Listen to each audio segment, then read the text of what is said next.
Cast. Alright, let's see. We're live on YouTube and now live Twitch. Check broads.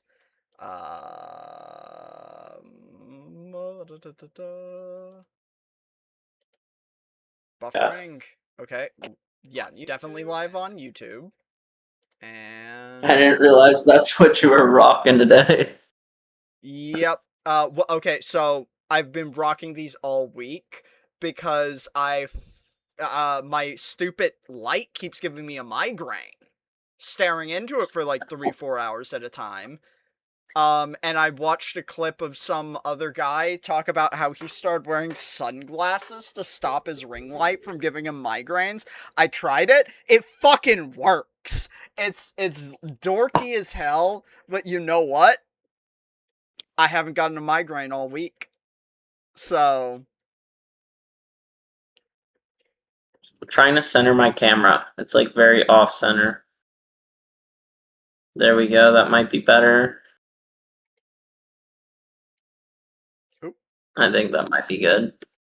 Okay, yeah. It's slightly different for this view too, but yeah, it's as perfect as it can get. Okay. Yeah, you're more center for the other view. Cool. As long as my... Okay. God damn it. So we did have like you were saying, you don't quite think it's socialism winning, and you know what? It's socialism light at best. You're right, but DSA candidates scoring big wins, and I think it's in general a good direction. It's always positive because we're moving the Overton window. The reason the Overton window in America is so fucked is because you have actual Nazis on the right-wing side of things. So it means that when you go center of that position, you're still deeply right-wing. So to have candidates that are still just like at least sock Dems getting into positions, it means it broadens the Overton window, and it means you could start going farther left in the political field of things. And I think that's positive. But yeah. I am not sold on that. So Democrats were even establishment Democrats were already shifting policy to what the current DSA stands for, right? Which is healthcare for all, increasing tax on the billionaires, stuff like that. They're not calling for any radical policies, okay? The only things maybe is like anti-Israel stuff, right? Well, But now we're seeing the response from the establishment Democrats is they're moving right. Yeah, of course they are, because they know they're going to get replaced. The whole reason they were willing to make those concessions, the Democratic Party was willing to make those concessions, or as I'd like to say, empty promises, was because they thought it would maintain the status quo of power that they maintain under like a liberal system. And we talked about this last time, how there's a difference between doing like socialist light policies when it's for appeasement to make sure things don't change versus recruitment towards a more left like ideology. And so I think the intentionality of doing the same thing can result in different outcomes. So I think the DSA is perfect? No, not even kind of. Is it as left as I am? No, not even kind of. But do I trust the DSA more than the Democrats? Yeah, I do. I think they're a more genuine positive direction than the Democrats doing socialism versus the DSA doing socialism. I think there's an intentionality in the outcome there that is different. And we could, but also it's a little pointless for us to guess because we don't know. Like, the future's boundless possibility. Who knows? Yeah. Okay, so I actually made a video critiquing the DSA today, and I made 3 central points. So let me list off the 3 central points, and we'll see what you think about these points and whether they are valid, right? So first is that by them working within the capitalist settler colonial system, they are in an they're like validating it, right? They're not meaning to validate it. I don't think that's their intention. But it's kind of like when you civilly debate with a Nazi or something, you're giving their viewpoint credit by acting as though there's any validity to even debate with, right? So I find that similar. Another thing that they're doing is they are basically exhausting actual revolutionary fuel, right? So many people are out canvassing, they are out lobbying, they are putting all their energy into these candidates, all their worker frustration, they're putting it into the DSA instead of putting it into creating community systems outside of capitalism, right? And what's going to happen is they're going to put all this effort into it, and then there's going to be years, and these bills are going to die, and there's going to be no real progress made. The whole time, the right-wing fascist system is taking more control of the courts, more control of the policing system, expanding ICE even more, expanding their militaristic reach even more, taking even more guns from leftists like they're already starting to do, jailing even more real leftists like they're already starting to do. The whole time that's going to be progressing while we're sitting here with our fucking hands under our ass waiting for bills to pass, right? I don't think that's true at all. Um Actually, like Both of them? One or two or just two? I'd say I don't think I agree with any of those points. Um I don't think that it's exhausting fuel because there's honestly there's like an unlimited amount of revolutionary fuel. It's about tapping into it. On top of that, we need more tools in the tool belt to be able to combat these things. I'd say it's also not true that these institutions are clawing more power away from us. They already have all the powers. The courts are already stacked completely. They already have unlimited power to do whatever they want. It's just whether they're using it or not. So, yeah, okay, they're taking more guns, but they've always had the power to do that like that. It's not like they created a new power to do that. They have all the cards in their hand, and we're just trying to get a seat at the table here. Not even just have a card. Like I don't think that it's true that we're using up some limited resource. I don't think it's true that we're waiting around for bills to pass, especially because um there's a difference between different political elections or not political elections. There's a difference between different levels of politics in where we get these people elected. So a senator, yeah, that's a slow burn thing where you're not going to see very much out of it, and they're probably mostly just going to symbolically be there, and the most they can really do is shout out other progressive candidates and hope that we build enough of a like caucus to be able to push for bills. And you're right, that's slow, it's aggravating, it's probably actually going to maybe even disenfranchise some people. So I'd say on that level you might be correct. But on more local elections, if we can focus on winning a lot of smaller elections with socialist candidates, or even fucking communist candidates, like you're more likely to get your dream of getting third party candidates, like truly unaffiliated with Democratic or Republican candidates in these local elections, and they have more control in having immediate and dramatic impact in what's going on. If we can stack if we can stack fucking or what's the word for them? My brain is mush. City councils and stuff like that, even simple small time stuff like that. If you can stack that with fucking like far left candidates, it's a ground up thing that really lets you shape and change things in a more dramatic way because of the way structures are shaped in this country. Yeah, you have very little hope of making dramatic systematic changes to the federal government, but you need to make your system case is viable on the small scale, just because that's how the politic in America works. You make your small scale systems and then balloon outward. Okay.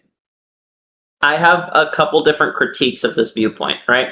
So first off is, when did these expansions of the powers of ICE, police, judges, when did these things take place? It took place under Democrats. Under Obama specifically, when people were a lot more complacent, he expanded ICE greatly. And then Trump took advantage of that, right? So my argument is that when you breed complacency, you're eliminating the revolutionary Trump exists because of Obama. Yeah, like I'm not gonna like, but we're also not calling Obama progressive. Man, he was the let's reach over to the Republicans guy. No. Obama was not a progressive, but he worked within capitalist systems. We're still working within capitalist systems. We're still going to breed complacency. That was the other point at which we had the most revolutionary fuel in America, was 2008. That was the other boiling point that we've had in our lifetime, right? And what happened? We got a black president elected, and the American populace was fooled into change, okay? And this is happening again, I believe. We have the most revolutionary fuel we've ever had in our lifetimes. Again, it's building up. And what coincidentally happens while the revolutionary fuel is the highest it's ever been? DSA candidates start getting elected. Now, I know a lot of people, like I said, will see that as a good sign, but I'm seeing it as a continuation of the tactic by the elite to breed complacency. Obama 2.0? Like, similar. And I don't think that these people are aware that they're being used in this way, but I think it's going to be similar. So, okay, like, I'm not saying that's not impossible, but I don't think the DSA really, so for that scenario to be true for the DSA in particular, we would have to have basically a clean sweep by 2028 of DSA taking the majority of Democratic seats somehow. Like, for that to even be in the cards. There's already a massive hype around AOC running as president. AOC is probably one of the least socialist DSA candidates that has gotten the limelight in recent history, okay? Bernie and AOC, even though they are some of the most highly touted, they are some of the least socialist in actual policy and actually what they've been doing. And now many will argue that's because they were some of the first into the space, so they've had to work with establishment Democrats more. But I think it's that they are just immensely cautious and pragmatic. So, which pragmatism is a disease when you're working with Nazis and fascists.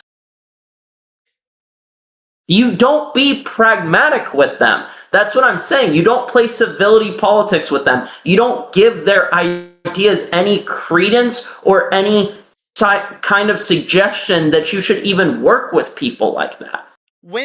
Okay, so AOC will play nice with Democrats out of what I would say is pragmatic necessity. When is AOC played nice with Republicans? Define play nice, because it's a posture thing, but then when it comes time to vote, she's voted alongside Republicans before. She hasn't stood out against Democrats and voted alongside Republicans. People argue, like you are right now, that she just knows when to choose her fights, right?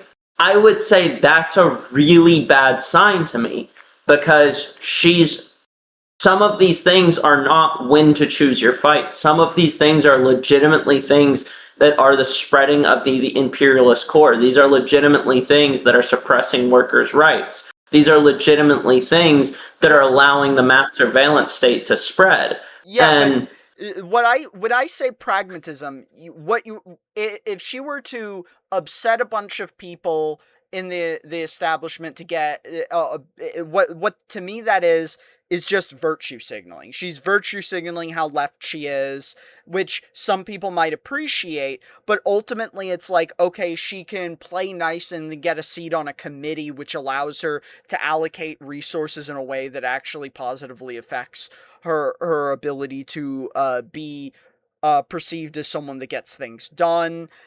That's what I mean when I say pragmatism. It's about it's not necessarily about choosing your fights, but it's about being able to, while you don't have real ammo, she doesn't. Like, she could, anything she did as one progressive candidate would just get shut down by the incredibly conservative system in which she is in, and then she wouldn't even be able to earn any ability to be appointed to like committees and get things done even on these smaller scales. That's what I so mean by again, this brings me to my point of there's a fine line between virtue signaling and pragmatism or getting shit done, right?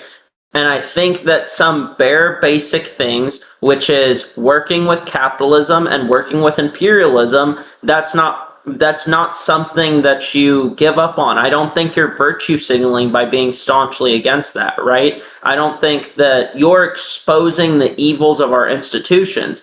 And what you do is you make that voice loud and clear, and then you work outside of capitalist systems. She doesn't, I know that she is a congressperson, but it's not her only power is not working within the law and yeah, working but through votes she's and not. She's electoral system, right? famously active in her district. She's famously active I'm in her aware. I'm district. aware. What I'm saying is that you can quote unquote virtue signal by bringing attention to these causes and then work outside of capitalist systems and keep the attention on the work you're doing, which I deem more effective than just being pragmatic to potentially get a seat in the future, right? It's the same critique I levy against most of these people, is that they give up concessions when I think that we should just stand our ground and we shouldn't give up any concessions almost ever, because again, it's giving credence to the fact that we should even be working with people like this, that we should even consider this rational.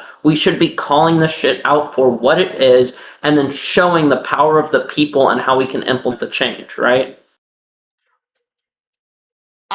To me, I'm just not seeing how she doesn't do that, because she does these like media tours and stuff. Like the Fight Oligarchy tour was literally about bringing attention to how Democrats aren't doing anything and we need to fight for candidates that actually represent people.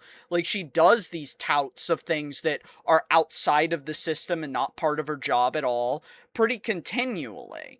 And you can make, I'd say, I'm not going to say you can't make criticism of these individual actions, that you could do them better and stuff like that, but I'm just saying, like, we have not very many people that are doing anything at all that have a limelight. So In the electoral system, we don't have very many people that are doing anything at all in the limelight, which is why we don't work within the electoral system. It's but they like, weren't, this wasn't it's part of the just electoral system. This was a tour to rally people and excite people to do direct action. not really. It was kind of a rally for DSA and progressive candidates for the most part. It wasn't even during, like, it had that effect. It excited people and showed people how popular this momentum was, which further excites people, but it wasn't even kind of near an election cycle.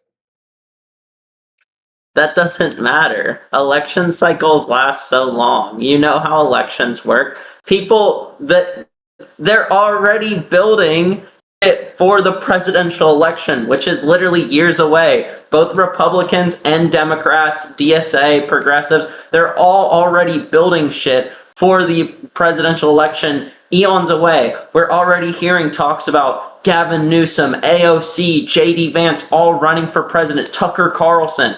There's a reason for that. It's Okay, not like elections work. you are right on that. For the presidential election, you're pretty much the cycle starts as soon as the president gets elected. A new cycle has already started. On the presidential, I agree. Like, there's basically no time that's not the election cycle. I'd say just that maybe to transition a little bit about like something we're definitely agree on. You mentioned Gavin Newsom. And if we're going to talk about people who are fake as fuck and definitely not progressive, but keep touting supposed like progressive lines, I think that's pretty a good moment to jump into. Maybe looking at how people are pointing out that One of the Newsom, biggest shit libs ever. yeah, he's one of the biggest shit libs of all time. Yeah. And like, yeah, this is just, I mean, it's just pure fucking fakeness. It's pure shit libness. It's just, Yeah. yeah, uh, if anyone ever thinks that Gavin Newsom is going to do anything for the working class, they are just sadly mistaken. He is, that's what I'm saying. There's a fine line between pragmatism and virtue signaling, right? And just saying you're against things and just screaming without doing anything at all, that is virtue signaling, which is what Gavin Newsom does, right? Oh, this is Now, 100% virtue signal. Agree. Yeah. yeah. Now you can not vote alongside bills and you can make a fuss and shit. But if you actually do some direct action, if you actually do something about it, then I don't consider that virtue signaling, right? So that's kind of my point is like, you're like, there's no point in standing on these things. You might as well like give a small concession so you can potentially get a bigger win later down the line. I'm just saying, like, literally, fuck that. Don't concede it. Fuck all, and just do something else with your time. If, like, clearly you're not going to get your way, because fuck working within these systems, right? Depending on what it's over, I agree, but I'd still say like if we're talking about taking an L on something, maybe kind of a little or taking a concession or an L on something that's not very impactful, so that you can win an impactful fight. I understand that, but yeah, if you're gonna concede on, I'm trying to think of an example of one that made me really mad. The Democrats in general concede, like the entire Democratic Party during budget reconciliation. Yeah, Like they had the entire hand. They had unlimited power to push back, essentially. And what did they do? What did Schumer fucking push them all into doing? Fucking expanding nothing. Yeah. Yeah, Giving ICE another $20 billion. Woo! yeah. Way to fight for us, Democrats. Awesome. And that was that was a little loss so that we could get what? What did we get out of that? Nothing. Literally nothing. Yeah. Literally nothing. Yeah. Yeah.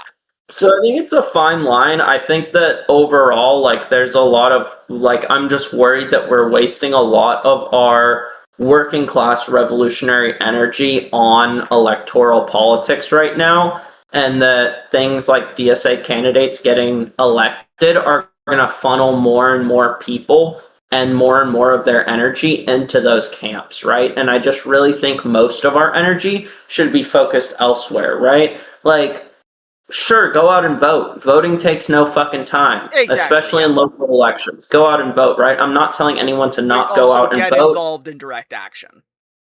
Yeah, and if your choices are direct action or go canvassing for a DSA candidate, pick direct action, is what I'm saying, right? Well, to me, everything's a depend, because I could agree. If it's a Senate, at this very moment, if it was like a Senate candidate, your direct action might actually have more value. If it's your governor of your state, well, I don't know.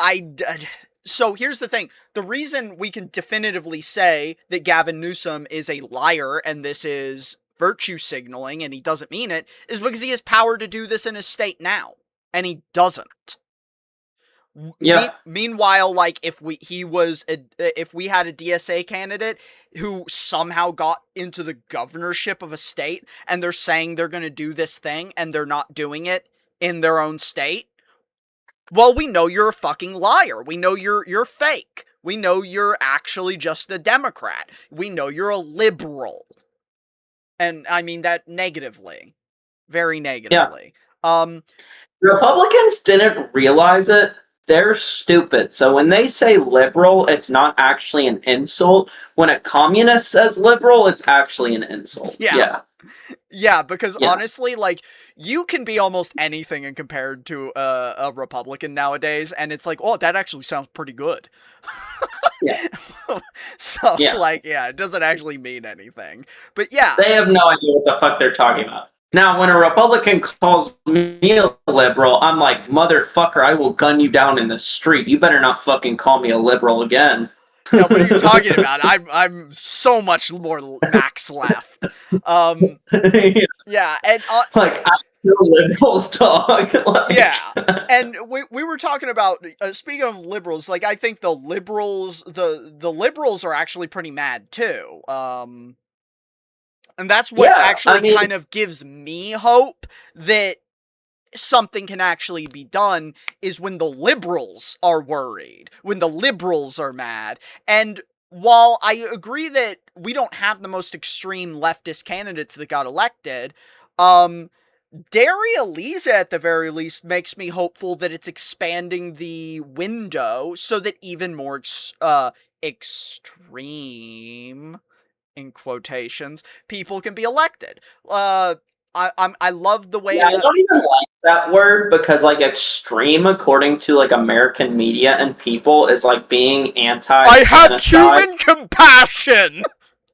Yeah, it's like very like basic human empathy and compassion. Literally, it's like, oh, you don't want us to bomb children. Oh, you think the fascists like tearing apart our cities and like pulling people out of their homes and like violating their rights and murdering people in the streets and sending them to other countries, like you think those people should be like held criminally liable? You're an extremist. It's like exactly. I don't, you think the pedophiles and the files that were openly released that should are be exposed to the public, you think they should actually be punished? You're an extremist. It's like, okay, I don't know what to tell you. Yeah.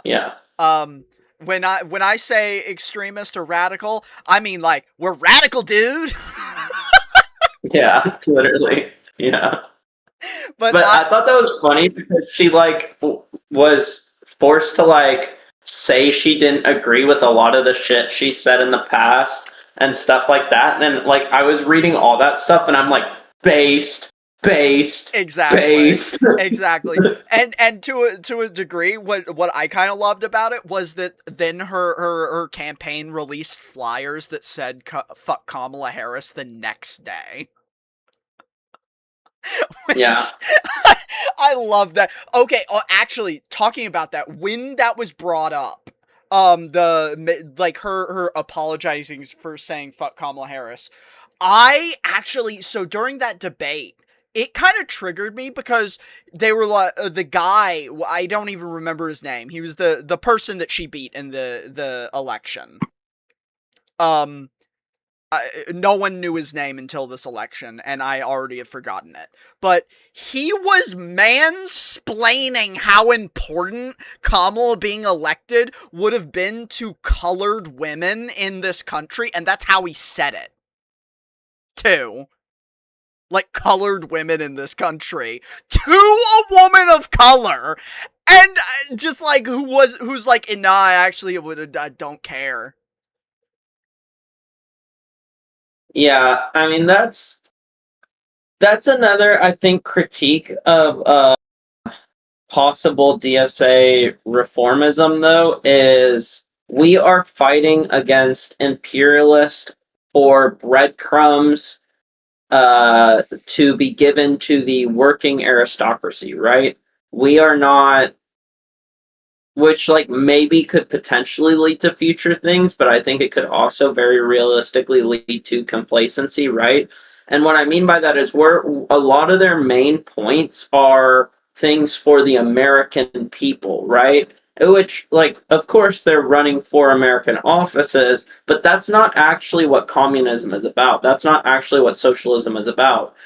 Communism and socialism are not in existence if we still do imperialism, right? I mean, Yeah. that's not a thing. Like, if we still treat undocumented workers the way we treat them, it doesn't matter what the workers' protections are for the citizen. That's not communism or socialism. Yeah. That's still a hierarchy, right? If slavery still exists in prisons, if whiteness is still allowed to exist as a racial hierarchy in our country, like, that's not communism, that's not socialism, right? I So can that's agree. kind We of got to maintain cautiousness no matter what, because we've been burned so many times before. The history of leftist candidacy in this country basically doesn't exist, and anytime we've thought it does, it has been fake as fuck. So yeah, we should be worried. Don't settle down and go, they're gonna take care of us. Don't do that. I agree.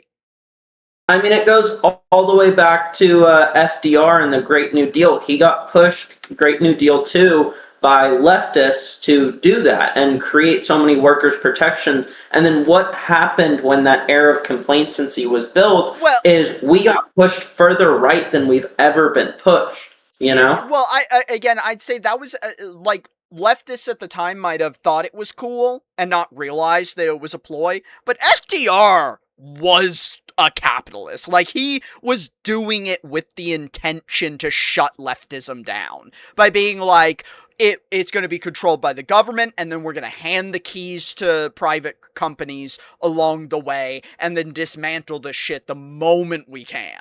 It was Yeah. always the plan to do that. Which just gives me like a real fear of, like I said, it's not even, I believe in Mamdani and Daraliza and all these candidates, not all of them, but I believe in a lot of these DSA candidates that they're genuinely good people who want to make change, right? I'm just really scared that their focus on electoral politics will turn them into pawns. That's what I'm scared of. Not impossible. But let's watch this clip, because I actually do love how afraid this liberal guy gets of Daraliza Oh and my how God. mad. I Have you haven't seen seen this this. clip? Let's see this. Okay, no, this actually you're just gonna start going base. We saw yesterday evening where Democrats across the city turning out and voting for a new kind of politics. A slate of 3 candidates endorsed by Zoran Mamdani won their Democratic primaries in deep blue House districts. In the 7th district, Democratic Socialist Claire Valdez won the open seat over a pretty progressive opponent endorsed by the retiring Democratic member of Congress. In the 10th district, Progressive City Comptroller Brad Lander defeated incumbent Dan Goldman in a race that was largely about Israel. Both men are Jewish. Lander ran as a self-proclaimed liberal Zionist, but hit Goldman on voting against legislation to block military aid to Israel and taking money from pro-Israel lobbying groups. And then the biggest upset of the night, 4-term Representative Adriano Espaillat, head of the Congressional Hispanic Caucus and the first undocumented immigrant to serve in Congress, lost his Harlem Bronx district in an upset to a leftist community organizer named Daria Liza Avila Chevalier, a Democratic socialist who also believes in abolishing prisons, police, and all deportations. She might be the most left-wing candidate to ever win a Democratic primary in our lifetime. There's been a lot of focus on her old tweets, which she has deleted and mostly apologized for. I'm fine with that. My general position is to give people a chance who want to take back something they said or posted. Certainly would love to take back things that I've posted. Here's where I have a problem. She has not apologized for attending an anti-Israel rally on October 8th, 2023. I want to point out, by October 8th, Israel had already killed 400 Palestinians and injured 2,300 others, and was openly saying, we're never gonna stop. So I don't even give a fuck that October 7th happened. I know there You was oppressed, 60 like, years of brutal occupation. it's like Already? being mad at like a brutal slave revolution. like where they like kill a bunch of women and children and shit, and you're like, oh, those slaves shouldn't have done that. Yeah, I know. Like you could be like, oh, it's uncouth. So many Israelis just died. You've displaced like 2 million people and killed like 600,000 over 90 years. Like, yeah. And then yes, by October 8th, they had already fully began the genocide. So yeah, I don't care about this at all. It's cool that she attended that rally. No issue. Yeah, I agree. Like, I agree. She's based. Also, like, if anything, if we're going to talk about, like, taking a stand, it's like what he's about to say. These people, I don't think they needed to apologize or condemn this. A rally that was condemned by Zoran Mamdani, AOC, and Brad Lander. The other problem. They didn't need to do that. They didn't need to. They could have just said nothing. They could have said nothing. I openly criticized Zoran Mamdani when he condemned that rally, actually. Yeah, just say nothing. That's where I'm at. Like, you don't have to come out and support it. That's why I'm saying you can pragmatically and strategically not support it if you think it's going to be a problem. Just don't say anything. Be like, no comment. Let's move on. I have. She sat for an interview with the New York editorial board last week where she said she's against all deportations. She's for open borders because, quote, bordering is a very modern construct, actually. She wants to... It is. Dude, you just don't, like, he's so mad about the border thing. Like, he actually scoffed. Like, what a dumb woman. Abolish prisons. And refused to say, when asked, she got 4 different chances on this, refused to say that a convicted murderer should be sentenced to any jail time at all. Maybe she turns over a new leaf in Congress and like... I'm a reformist. I believe you should be able to be reformed from anything. And as our prison system exists, I don't think a single human being, regardless of your crime, should actually be convicted to our current prison system. So I would go back a little bit. Let me hear that again.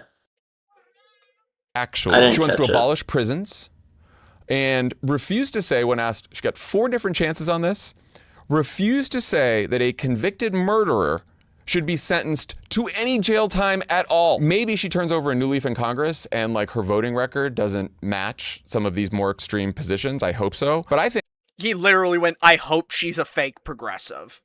I'm so afraid that she's actually a progressive. Dude, okay, like, what does that even mean, a convicted murder? Like, what? That's the thing, though, is like we let the state determine what violence is, right? And so that's why I wouldn't agree with that either. Like, I think a lot of the police should be in prison. I think every ICE person should be in prison. I think, and it's like so many of these murders that happen. Fucking Carmelo Anthony, should he serve any jail time? Fuck no. No, are you kidding me? He defended himself against 6 different bullies with a tracking tool. Fuck no, he shouldn't serve. That's why I'm saying, as our prison system currently exists, we're just like sentencing people to essentially slavery for doing any crimes. Yeah, like, fuck that. I'm not going to trust our current justice system to determine who is going to be our next slave. Like, fuck you. Yeah, for a large portion of things, yeah, I don't really trust either. So I would also go, well, it depends. My honestly is such a pedant answer, but like for most things, my answer is always just going to be, it depends. Hello, Speedy. Welcome to the stream. Right now we're talking about Dara Lisa specifically, and how some people are afraid of her because she's so radical. Yep. But yeah, like that, I agree. Like we don't know under the current prison system, like really whether your definition of violence is even really violence under a just system. We don't know if the punishment you're receiving is in any way justifiable. Also, it's punishment, whereas the goal should generally be reform. It should be rehabilitation. Right.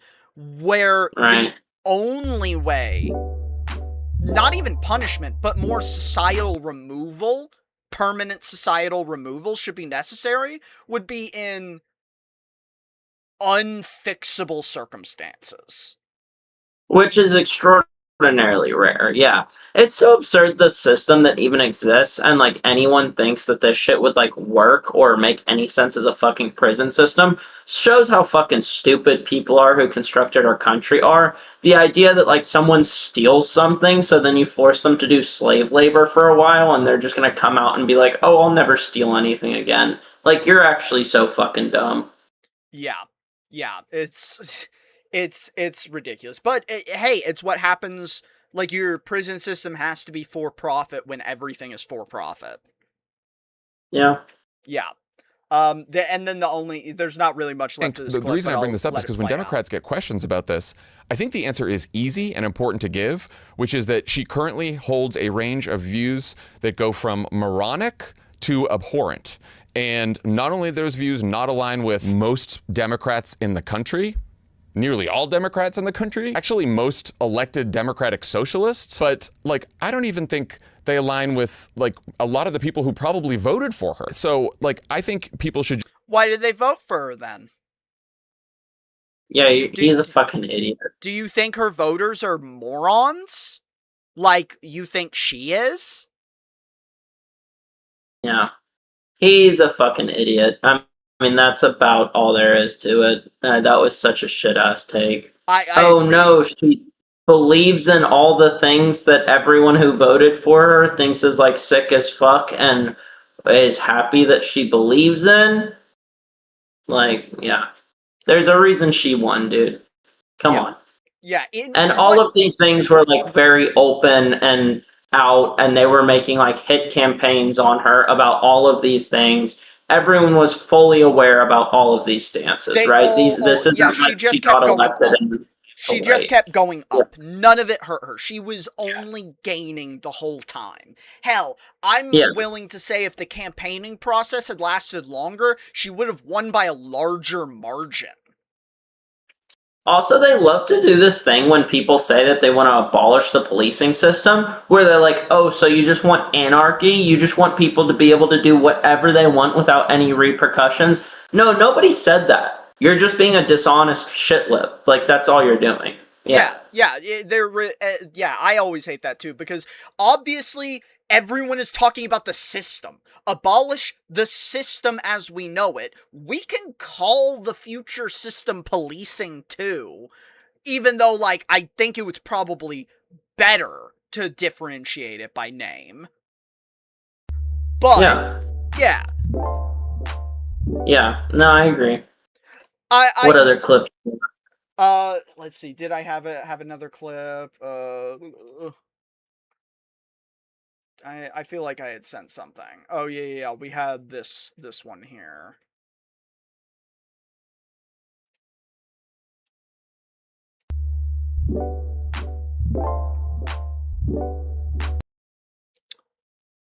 The idea to diffuse the local police having more systems. Yeah. I mean, to be fair, rhetoric is always overly simplified. So, like, if you just want to attack rhetoric, like chanted rhetoric, basically, for its simplicity, I think you're always just being disingenuous because you can do it to anything.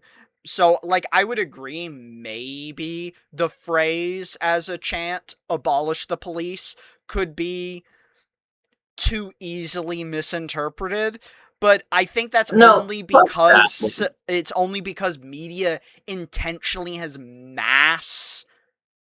like spammed this like willingly or misinformed idea of the slogan to everyone. So everyone immediately goes to it. We need to push people into uncomfortability, remove ourselves from the capitalist systems, and break through civility politics.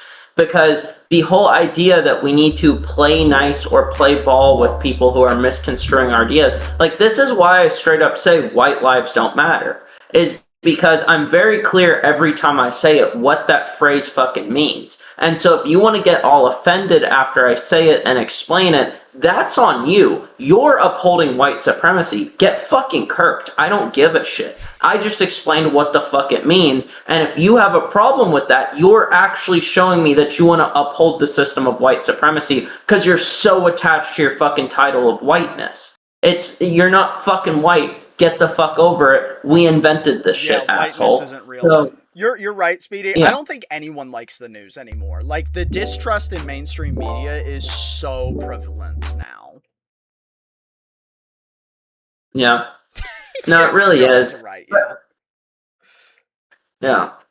okay, so this Who the next... fuck is this? Huh? Who the fuck is this guy? Speedy? Or Chris Murphy? No. Murphy welcomes... Who the fuck is Murphy? Chris Murphy is Democrat from Connecticut? I don't know who this guy is either. Okay. Yeah. Let's hear what he has to say, though. Yeah, I saw that he was just, he was one of the people who's getting on the train? Maybe? But, like, I don't know how genuine he is. Murphy welcomes Democratic Socialists to the party, says capitalism is not working. By Ashley Fields. Senator Chris Murphy, Democrat from Connecticut on Sunday, said Democrats should take on corporate power. Okay, I didn't realize this was going to be a robot. I can read it. Okay, so yeah, Senator Chris Murphy... Starting out strong, capitalism is not working. I like that. That's a good start.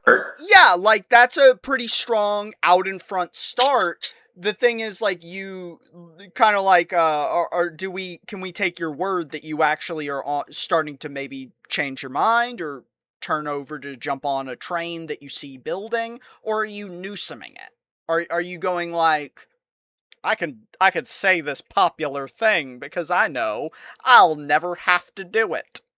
Yeah.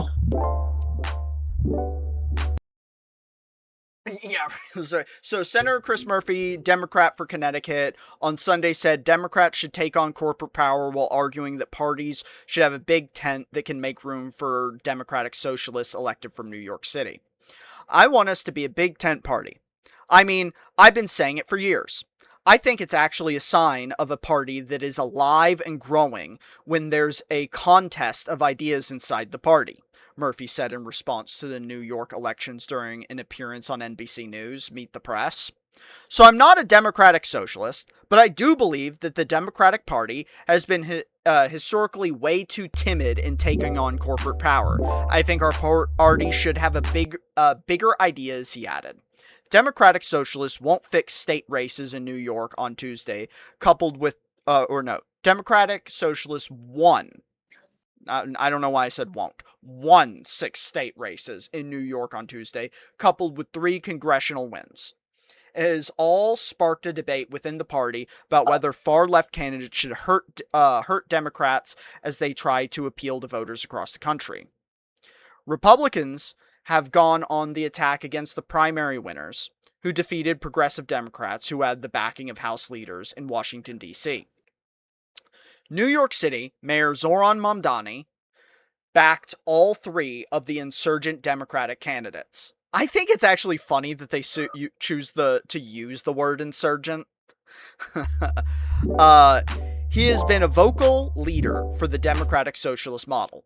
Murphy says a full-on switch to socialism shouldn't be an objective for the Democratic Party. Oh, so he is kind of just being like, we need to jump on this train because the only way we'll maintain any relevance is if we get to be a lamprey on the socialist train. That's what I immediately felt when he was saying we need a big tent party. Yeah. If you say that, I automatically lose respect for you. We don't need a big tent party. We actually just need the end of the duopoly to be real, but we don't need a big tent party at all. There's no reason, like I said, there's no reason to have a party where you act like fucking Nazis and fascists and genociders and imperialists and colonial settlers have any fucking valid ideas that you should work with. That's not someone who should be in my party or in my caucus. I agree. I literally think that you should be like fucking beheaded for your crimes against humanity. So I don't understand why you would want to be in a party with me. Yeah, Like, so I would only say my pragmatic line of thought on the big tent, because I agree with you, but I'd say the only reason I would pragmatically stick with the big tent party thing while I'm not in control, like while my beliefs aren't in control in that tent, is because I can be like, what, you don't want diversity of thought? Are you not for the free marketplace of idea? Hit them with the, like, those phrases liberals love, the freedom of thought, the freedom of conversation and debate, the contest of marketplace of ideas. Hit them with that shit so you can get in and take shit over. And then, when you're in control, start going, no, actually, yeah, your ideas are abhorrent and not worth consideration. We're only going to have rational actors having conversation in this tent. The psychos can wait outside. yeah. But so that's I think that's the only way, because I agree. Like, I agree. The big tent thing is really just so you could be like, well, I don't agree with them, but I see that they're popular, and I don't want to lose my seat. So I don't want to condemn them. And I also think they're going to be winners. So maybe I could stick around if I just go... it's like, I wish like every politician had to wear like a fucking electric collar, and every time they said some classic like dumbass politician shit where they're being so wishy-washy and they're not answering shit, it just like you know? Yeah. So I was thinking about small things that, like, if we actually had genuine progressives get into office, that they, like, small things that they could do that could speed up the transformation of this country politically. And I know it sounds super simple, and I actually kind of wanted to, I forgot about this, but I kind of wanted to get your opinion on it, because I think it's small, but I think it would allow the contest of non-liberal ideas in politics in a much more real way, and third parties in a much more real way outside of this duopoly system. I think one of the smallest things that's probably, you could probably even get liberals to agree with you on, like liberal politicians to agree with you on, we just need to make really hardline campaign contribution caps. Like, That's it's really like a tiny pathetic win thing, I agree, but I think it opens the door in a way that levels the playing field for real ideas rather than corporate interests, at least in the electoral the landscape. cap as low as like a couple $100. Yeah, I do mean that. I mean, like, $2,000 for your total campaign like contribution or something, and then the state has to give you like televised debate stage time or something if you make it on the ticket. Yeah, I think that's like okay. I think It's not a silver bullet. I'm not saying like that's a huge win. I'm just thinking like one of the smallest things you could get done that might actually have big cascading effects. Yeah, I think like ranked choice voting. That's another one that might have cascading effects. Yeah. Abolishment of the electoral college, like shit like that. But also, like, it's working within electoralism.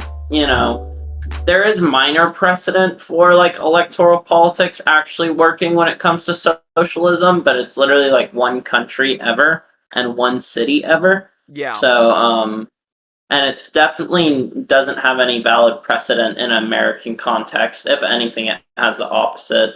So, like I said, I just, not super focused on electoral politics, but I do see how those things could maybe open the gate for more positive change. Yeah, I was just trying to, because we were having this conversation, and like, I agree that most electoral politics are going to be ineffective outside of the local scale, at least for doing something that's demonstratable and maybe exciting and not going to disenfranchise people. Because I agree, if we only get like 3 socialist senators ever, and then they just get to sit around and be like, I mean, we're a speck in the pond, we can't do anything, then it plays into the narrative of, oh, this is just another fucking do-nothing party throwing empty promises in the air. So, like, I get that. And I do think that is a valid criticism of, like, if we don't have, like, sweeping victories, that where you actually get to be able to do things, especially under our republic system where things are already slow. Yeah. Inherently by design of the system, then it's just aggravating and disenfranchising. Yeah. I sent a Instagram reel that has nothing to do with this subject, but I thought it was hilarious how stupid this take is. It's from this dude who claims to be like a philosophy guy, and he makes a bunch of philosophy videos, and this might be one of the most idiotic videos I've potentially ever seen. Okay, why is it making me do this? I thought I fixed my fucking Instagram.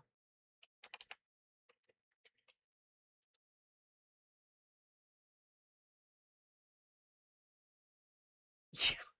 Ugh! Skip that?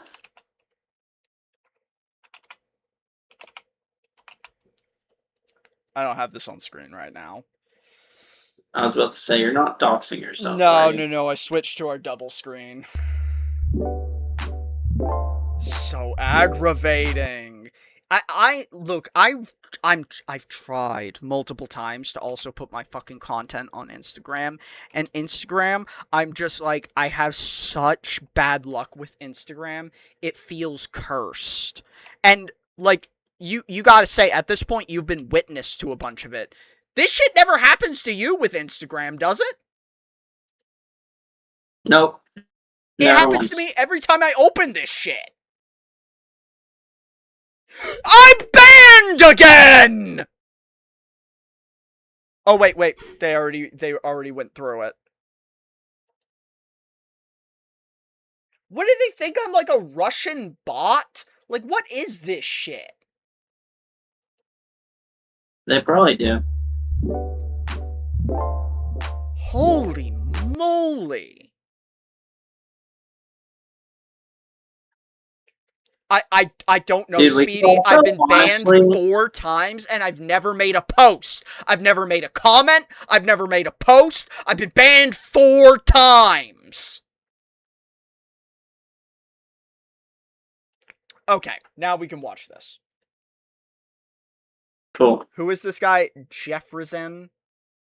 About the top 1% Dude, without so realizing dumb. that on a day-to-day basis, it's actually the bottom 1% that are oppressing you more. The bottom 1%. Oh no, he's Asmongold! He's Asmongold! Fuck! We accidentally clicked on an Asmongold video! Why would you do this? How did we do this?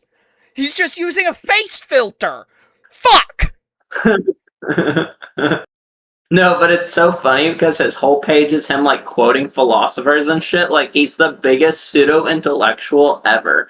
It's fucking hilarious. Like his whole page is him acting like he's discovered like some unthought of shit, or he's like, and it's all just the stupidest takes like this. Like it legitimately fucking cracks me up every single time I see one of his videos. I'm just like, oh my god, how can someone be so arrogant and so dumb?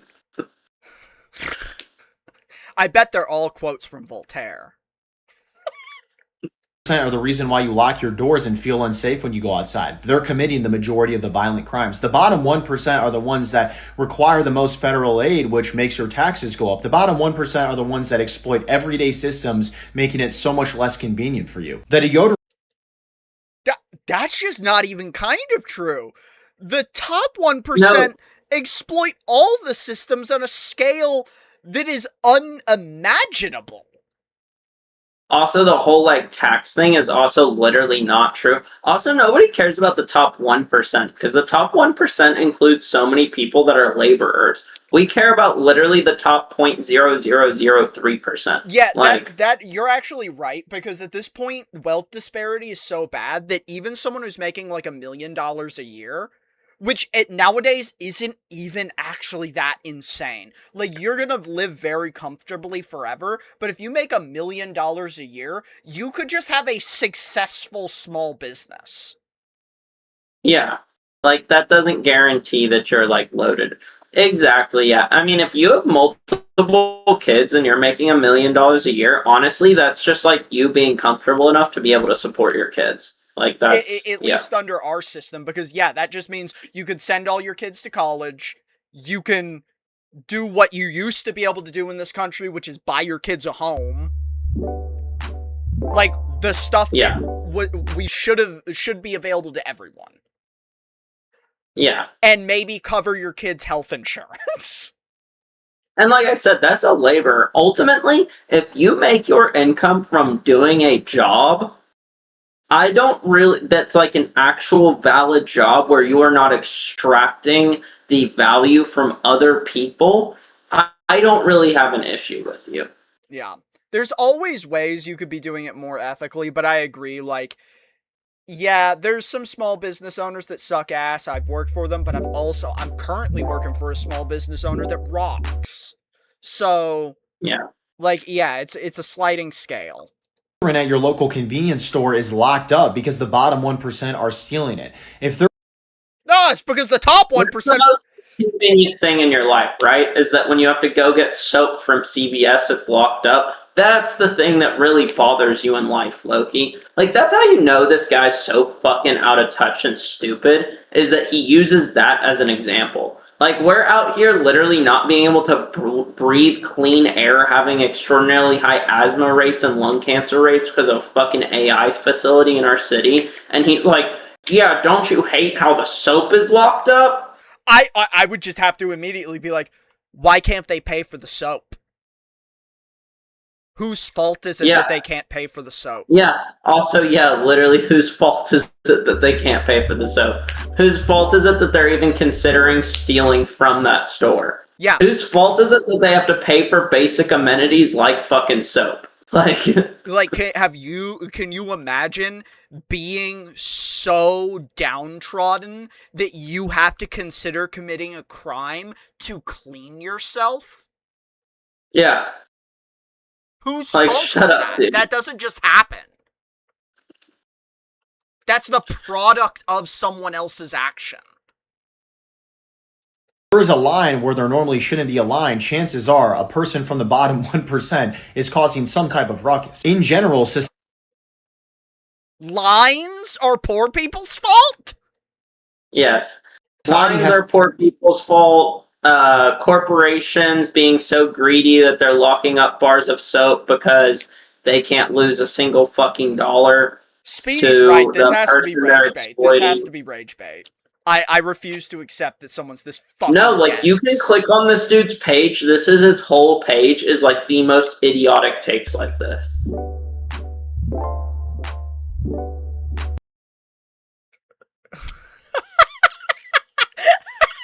Okay, Speedy. I don't know, man. Maybe the guy who has all the money earned the right to withhold soap from people. Yeah, totally true. Totally true. to cater towards the bottom 1% because they're the ones that are holding the rest of us back. If something is Kafkaesque or feels like it takes an unreasonable Kafka. I've never heard it pronounced that way. Kafkaesque. What is that? Philosophy Kafka? bullshit. Kafka? Kafka. Yeah. amount He's of time so just to get to a smart, simple man. solution, chances are it's because of them. And I'm not saying that we should show apathy or hatred towards the poor. On the That's what?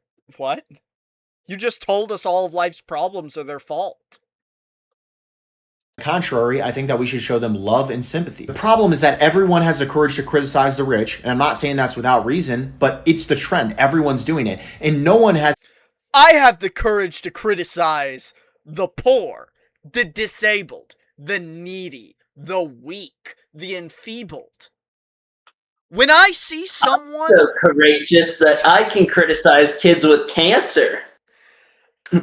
When I see them skipping to the head of the line on a Make-A-Wish program, I make sure to stick a stick in their wheelchair's tire spokes. That way, they flip over and smash their weak, fragile face into the concrete.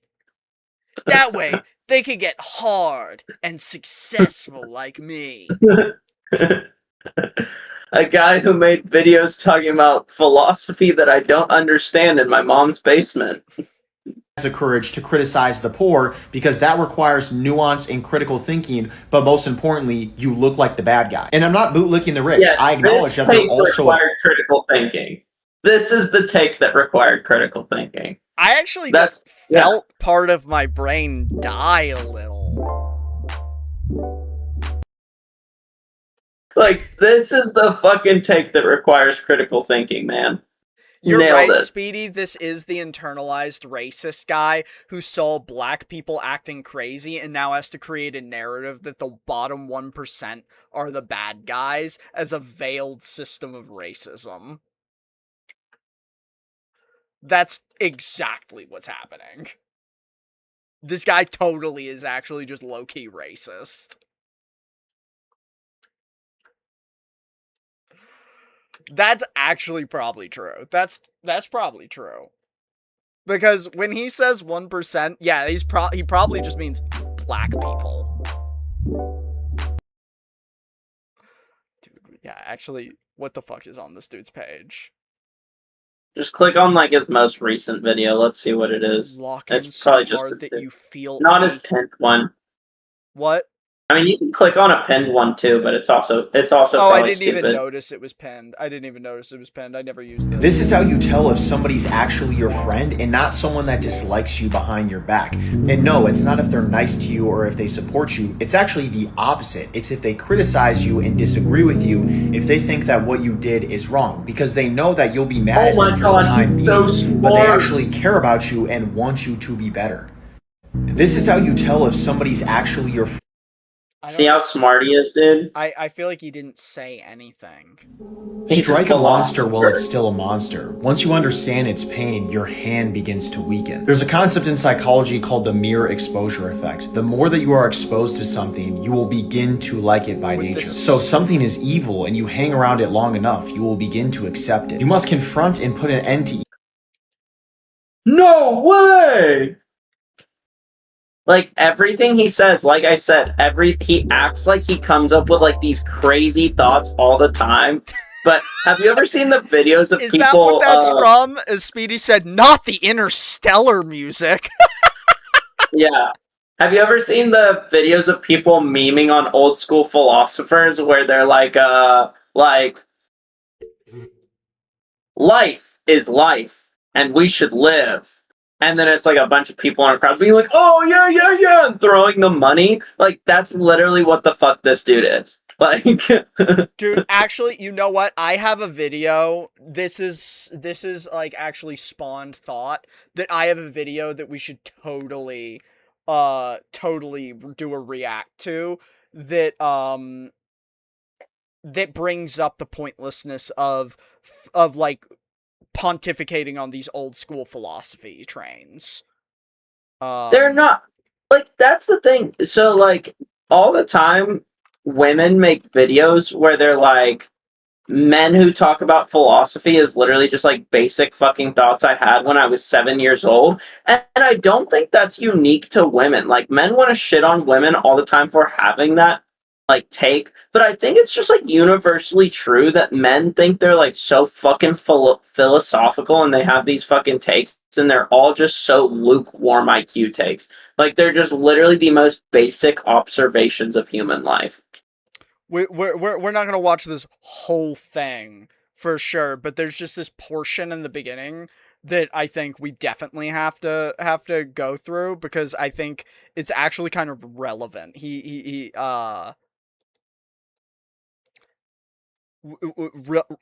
actually just kind of relevant. Oh, it's muted. This right now. I did have an allergic reaction to something. I started using this, I started skin maxing.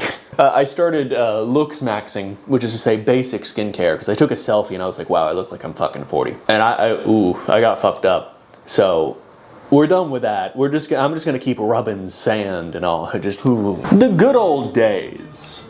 Let's go back there. What's stopping us? You tell me right now why we can't go back there. And I'm not just talking about getting rid of these pesky iPhones. Let's start smoking again. Let's start rocking again. Let's put lead back in the gas. I've been mixing my own leaded gasoline in my bathtub at home. And my landlord, the IMF, keeps telling me to stop. And that's how I know I'm on the right track. I've never felt more sharp, alert, focused, and sharp. You're supposed to drink the gas, right? I'm smelling in 6 dimensions, liberals. Primal influencers, trad wives, seed oils. In this video, we are going to explore the story of Tenskwatawa, Shawnee prophet and primal influencer, using the story in service to a broader discussion on the inescapability of the present. I'm not criticizing the following sentiment. We should ask what we've lost in the pursuit of progress, and work even to return some of what we've left behind. I'm not saying that no babies have been thrown out with the bathwater. They have. I'm exploring the phenomenon of how some people will just wallow in the dirty bathwater because they don't want to put in the effort to, root through it and find the fucking babies. It's natural, universal, ironically timeless, to pine for the good old days. Every people of every era have done this. The entire tradition of satire created by the Romans was founded upon that idea that all this new shit, it fucking sucks. Mostly the foreigners. It is not uniquely white, it is not uniquely modern, it is not uniquely American. The wise men tell us that the world is growing happier, that we live longer than did our fathers, have more of comfort and less of toil, fewer wars and discords, and higher hopes and aspirations. So say the wise men. But deep in our own hearts we know they are wrong, for were not we, too, born in Arcadia? And have we not, each one of us, in that May of life when the world was young, started out lightly and airily along the path that led us through green meadows to the blue mountains on the distant horizon, beyond which lay the great world we were to conquer? And though others dropped behind, have we not gone on through morning brightness and noonday heat, with eyes always steadily forward, until the fresh grass began to be parched and withered, and the way grew hard and stony, and the blue mountains resolved into gray rocks and thorny cliffs? And when at last we reached the toilsome summits, we found the glory that had lured us onwards was only the sunset glow that fades into darkness while we look, and leaves us at the very goal to sink down, tired in body and sick at heart, with strength and courage gone, to close our eyes and dream again, not of the fame and fortune that were to be ours, but only of the old-time happiness that we have left so far behind. As with men, so is it with nations. The lost paradise is the world's dreamland of youth. Wow, I really picked the right guy to plagiarize the structure of this video from. He said all I'm trying to say, but he didn't sound like he says slurs on Discord as he said it. He sounds like he reads fucking books or something. Have you noticed that everyone is conservative? The argument boils down to what exactly should be conserved or brought back. I struggle to identify any strain of popular political thought. Luxury gay space communism, I guess. Okay. Actual non-schizo, internet-only political thought. It's all conservative now. We live trapped within so many failed futures that we're afraid to imagine. Yeah, he's talking about how everything's actually conservative in the country. Yeah. Yeah. I mean, this, it's pretty spot on. It just hits exactly what we were saying is like, everything's fucking liberalism and conservatism, and also philosophy is just like a bunch of gobbledygook nonsense 90% of the time, where it's like fucking white conservative men stroking their own dick, like acting like they've discovered some secret truth of the world that's just like so apparent and obvious to anyone with 2 fucking brain cells to rub together, you know? Yeah, and this is this is almost done on the it's only like the first 8 minutes of this that really has that he's talking about this. Then he actually is just talking about Native American history, but he's about to talk about like the philosophy, how philosophy is even pointless in this conservative like set. New ones. Fucking tankies watch Soviet waves slop and they pine for the boot on their face. More well-adjusted internet left-wing individuals pine for the return of pre-Reagan economics, strong unions, the Great Society, or the welfare state, depending on whether or not you're on the cringe side of the Atlantic or the based side of the Atlantic. We're all just advocating for different parts of the 60s now. We differ mostly in how much of the racism we want to bring back. Who ruined America? Ralph goddamn Nader. I want to die on the road in a coffin like a goddamn man. I'll say it, I know this is not a unique observation, but no one has any ideas anymore. Those few that do, should not. The future has become, to any and all people, with the exception of a select few turbo-autist tech bros with no connection to their base humanity, a threat.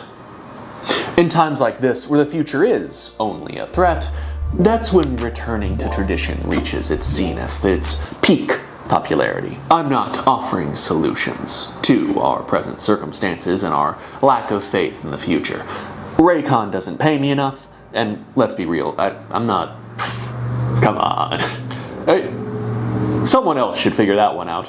I'm not criticizing exploring the past for things that we have lost. And at the end, I'm going to give you the customary lecture on social isolation, the decay of communities and how damaging it's been. But you can't just play dress up. You can't just return to entirely different circumstances on an aesthetic level and think that doing so will actually meaningfully change anything. Furthermore, to quote from a book that I thought would form a lot more of this, but it just didn't. Following a true progressive historical break, one simply cannot return to the past. One cannot go on as if nothing happened. If one does, the same practice acquires a radically changed meaning. After the emergence of philosophical analysis of notions of Plato, mythical thought lost its immediacy. All revival of it is a fake. After the emergence of Christianity, all revivals of paganism are a nostalgic fake. You don't want to be a boring old Christian. Your grandma was one of those. You want to be like a primal badass Viking. Okay, but you're returning to a thing? And that was it. That you're returning to a thing, like when you revisit philosophical lines of thought that were relevant for progress in the past, they don't provide progress anymore because they are a product of the time. You have to come up with new thought to actually provide progress. Yeah, which is exactly why that dude's content is fucking slop, and also why it does well, is because it hits a tone of, like, nostalgia, right? It makes people think of, like, when they had those same thoughts and discoveries when they were, like, fucking 5 years old, right? And it strokes this ego of, like, learning new knowledge and understanding, and strokes this ego of, like, oh, I actually am a smart person who's capable of learning things and progressing, when in reality, all you're doing is you're just stroking that ego. You're not actually learning anything or progressing anything. It's not actually any new thought that people haven't had before. All the people who like that video have had the exact same thought, and you're just fucking feeding into their own little bubble of thought is all you're doing. You're not actually challenging anyone. You know, anyone who doesn't agree with these stupid takes he's making, they can easily dismantle them because they're old thoughts that they've heard a million times. You've heard people make that stupid as fuck claim before that, oh, it's actually the super poor that's the problem in society, not the super rich. And you've learned how to combat that same stupid fucking opinion 20 trillion times already. So it's the same thing. It's like you're not adding anything new to the conversation. None of his videos add anything new to the conversation. That's why they're all so fucking dumb and pointless. But yeah. I kind of have this, like, hate boner. Like, it can be helpful in your own personal development to study some philosophy so that you can understand how philosophy progressed. But in the actual application of philosophy, you can't use ancient philosophy in modern life is really what I'm saying. Every single person I've ever met that is super into philosophy and quotes that shit and, like, tells people to read philosophy is super fucking dumb.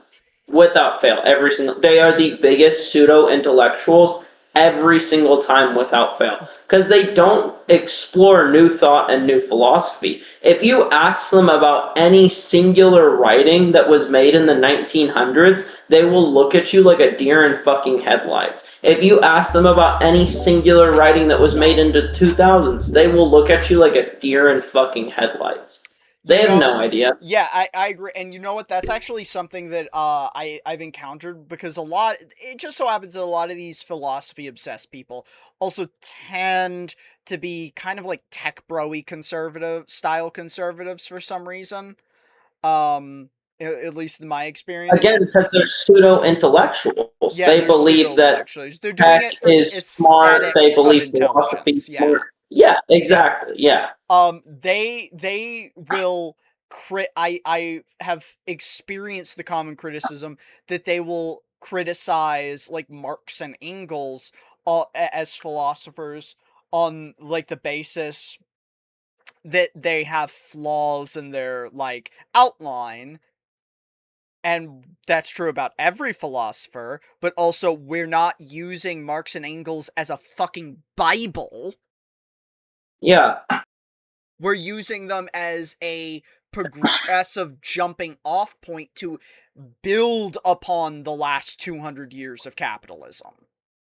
This is actually something that I critique leftists for all the time, even in my spaces, is they always talk about Marx, they always talk about Lenin, they always talk about Mao.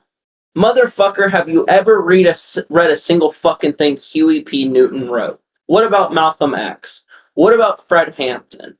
What about Bobby Seale? Have you ever read a single fucking thing? Are you innovating on any of these ideas? Are you taking to the Angela heart any of Davis. these ideas, or are you just repeating them? Can you Yeah. advance the thought forward to an applicable state today by Yes. modernizing it?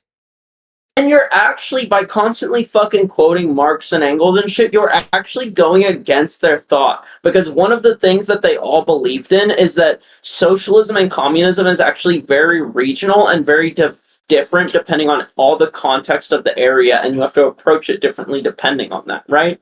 So you're literally going exactly against them by being like, I'm a strict Marxist-Leninist. Shut the fuck up, go read some modern leftist thought, and then realize why that modern leftist thought might have failed. Try and innovate it. Try and apply it to the modern world, and think of like I always point people to the Black Panthers because they had the most movement most recently, and you can look at them and be like, why did they fail? Because that's the closest we ever got was the Black Panthers. So where could they have gone wrong and where did they go right? And that's what we really need to be discussing. We don't need to be fucking, to get you ingratiated, to get you very firstly into leftist thought, maybe read some Lenin, read some Marx, that's fine. But once you understand the basics of leftist thought, go read some fucking modern leftist theorists, some W.E.B. Du Bois. Like, Du Bois. I do think Das Kapital is important if you do not understand the or like specifically the relationship of exploitation. I think that's probably one of the most like intricate things you can get out of Das Kapital, is understanding the explicit relationship of capital holders with regular people and how exploitation actually happens, and thinking of exploitation in these mechanical terms. Because I know, like, we've had that conversation where, like, we've had family members not really understand the term exploitation in the way it's being used. So, if you don't understand that, and that's a pretty basic thing to take away from Das Kapital, but I think it is kind of the baseline thing you should take away from it. Yeah, but even that, their baseline rudimentary thought that like the modern person should be able to come up with without ever reading Das Kapital. Bobby Seale has a book called Seizure of Time or something, which is like I've been listening to it in my free time on YouTube, and it starts with him talking about his first run-ins with exploitation and realizing what exploitation is with his parents, and then as he became an adult, recognizing the same exploitive properties happening in his workplace and in the military and in other places, and consistently realizing like this isn't right and this isn't something I should have to deal with or stand for. So it's like you can discover these things without ever reading fucking Marx or Engels. It's just reading those things might actually get you into leftism because you might read it and be like, oh, actually, yeah, I have experienced that. I know what they're talking about. Yeah. So I think it's, like I said, it's useful if you're new to leftist thought. It's useful if you don't know about systems of exploitation or you don't even know what leftists are talking about when we're talking about like labor and shit like that. Go read some of that shit, but for the most part, like focus on more modern political thought because it's the same ideas, but innovated on, you know? Yeah, I mean, if you have no exposure to it, yeah, there's these good ones. Like, one I appreciated being recommended when I was first getting into anarchist-like literature was, of course, Kropotkin's Conquest of Bread. I think that's, like, the intro, like, anarchist literature. Yeah. And I think there's some like good ones that you can maybe point to people who aren't leftist. Like I love showing people in the South Lenin's A Letter to the Working Man, which is like a transcribed interview with him where he's talking to the American public. And if you leave out the part where it's Lenin saying that and you show it to like one of these working boys in the South, immediately they're like, damn, this dude's fucking spitting. And then you're like, yeah, that's Vladimir Lenin. Actually, that would be pretty funny to Americanize that and just like fucking do some joke like Bobby Hill. No, like that's his an Americanized, like that's him talking to the American people where he's talking through the context of the American Revolution and he's talking about the American people and how strong the American people are and the ideals of the revolution and all this, and he's bringing it back to how like the fundamental principles that we claim to stand for were actually communist principles. It's true. It's true. I say this all the time, which is why I advocate for like a syndicalist system to like disperse power in this country, is that the Federalists, like their system is already pretty close to some was already pretty close to some anarchist systems. It was already pretty close to some communist systems. Just, of course, with different intention. So that's why, as an immediate transfer over, it would be easy to get there rather than some other places. Yeah. I just saw someone commented on the video I made responding to that dude, Jet. It's literally just how the actual fuck is someone below me oppressing me? And it's like, yeah, that right there. Oh my god, yeah, I've had that thing where I had like years ago reacted to something that was talking about reverse racism. Yeah. I was like, what are you fucking talking about? You're in power. Like, yeah. You could probably get away with killing this person just because you're white. Which, by the way, like, month of June, month that has Juneteenth in it, it had to have been one of the months with the most clear violations of rights, the most, like, racially charged judicial decisions, the covering up of literal lynchings. Like, that was one of the most brutal months ever for Black people was June, and, like, Juneteenth is in it. Like, there were so many things that happened where, like, multiple people got lynched and then they got reported as suicides. You think a Black person has ever hung themselves from a fucking tree in the forest? Like, get the fuck real, you know? Yeah. Like, people fucking do that, dude.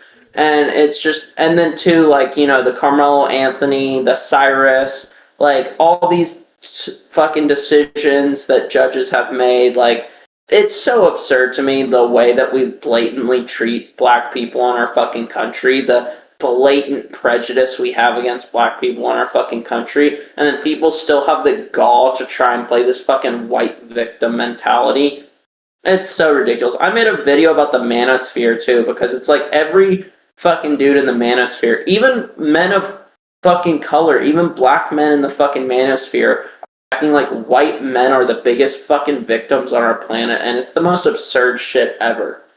Man, I tried to get myself sucked into the manosphere stuff just to understand it, like try and understand, and I do not understand manosphere content at all.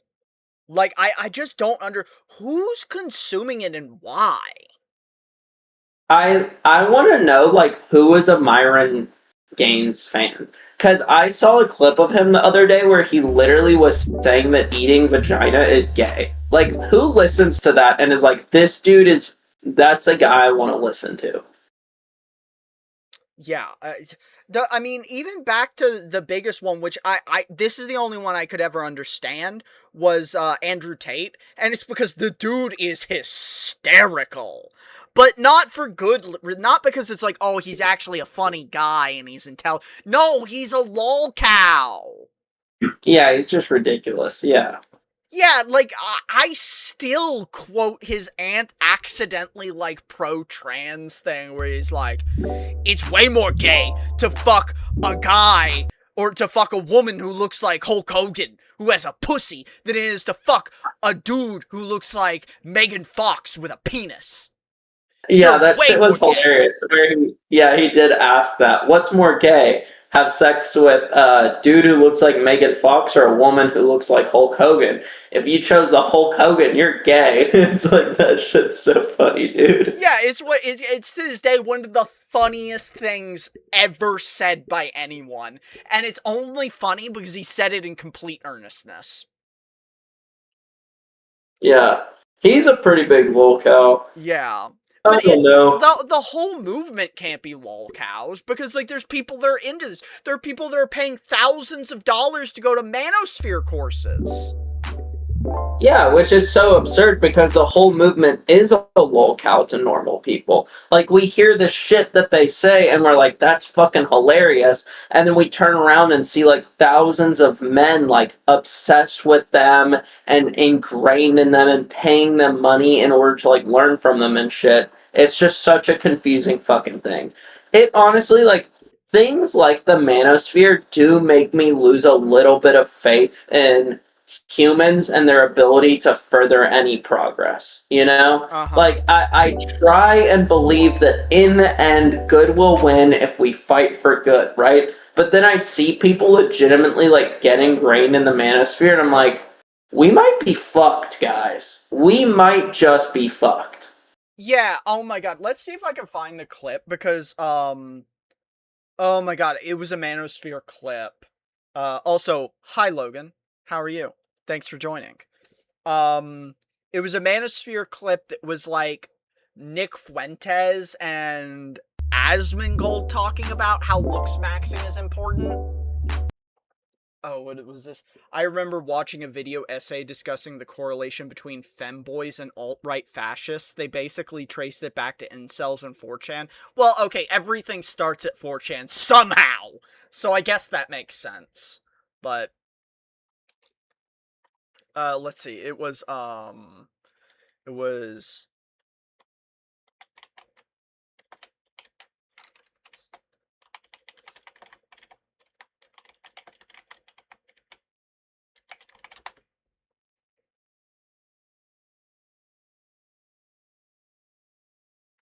okay, of course me looking up anything to do with Asmongold isn't gonna be fucking helpful. One moment, I have to piss so bad. I've been chugging water.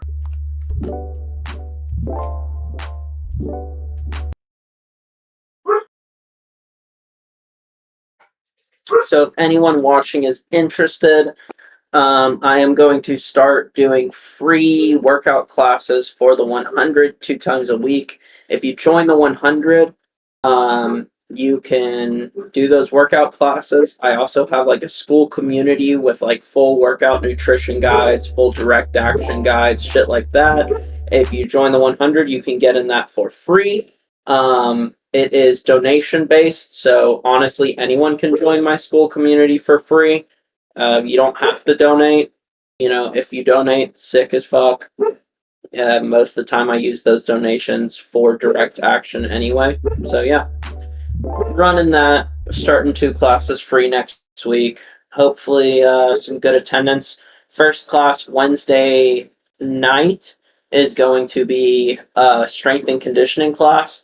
And then Sunday, before this podcast, Sunday, 4 p.m. Central Time, will be a fitness kickboxing class. So we're doing strength and conditioning and self-defense. Like I said, join totally free. I recommend you join through the 100 and not through me, so that you can be part of a revolutionary group that is doing direct action. They do a lot of shit. So, yeah.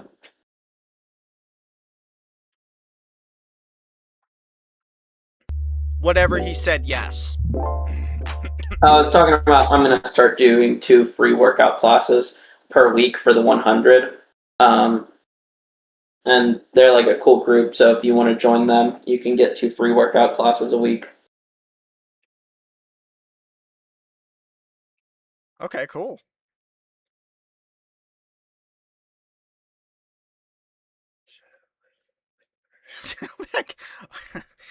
Okay, yeah, maybe gooning culture does have a little bit to do with looks maxers.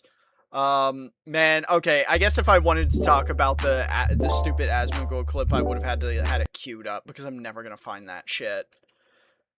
Dude, I think one of the funniest things, like, so it's all based around the concept of hypergamy, right? Which is the idea that, like, women only go for, like, the top 10% of guys, right? Like, no matter what the quality of the woman, they only go for the top 10% of guys, right? Is, like, the whole base idea behind the manosphere. And that alone is just, that's just ridiculous. A self-snitch on how bitchless you are.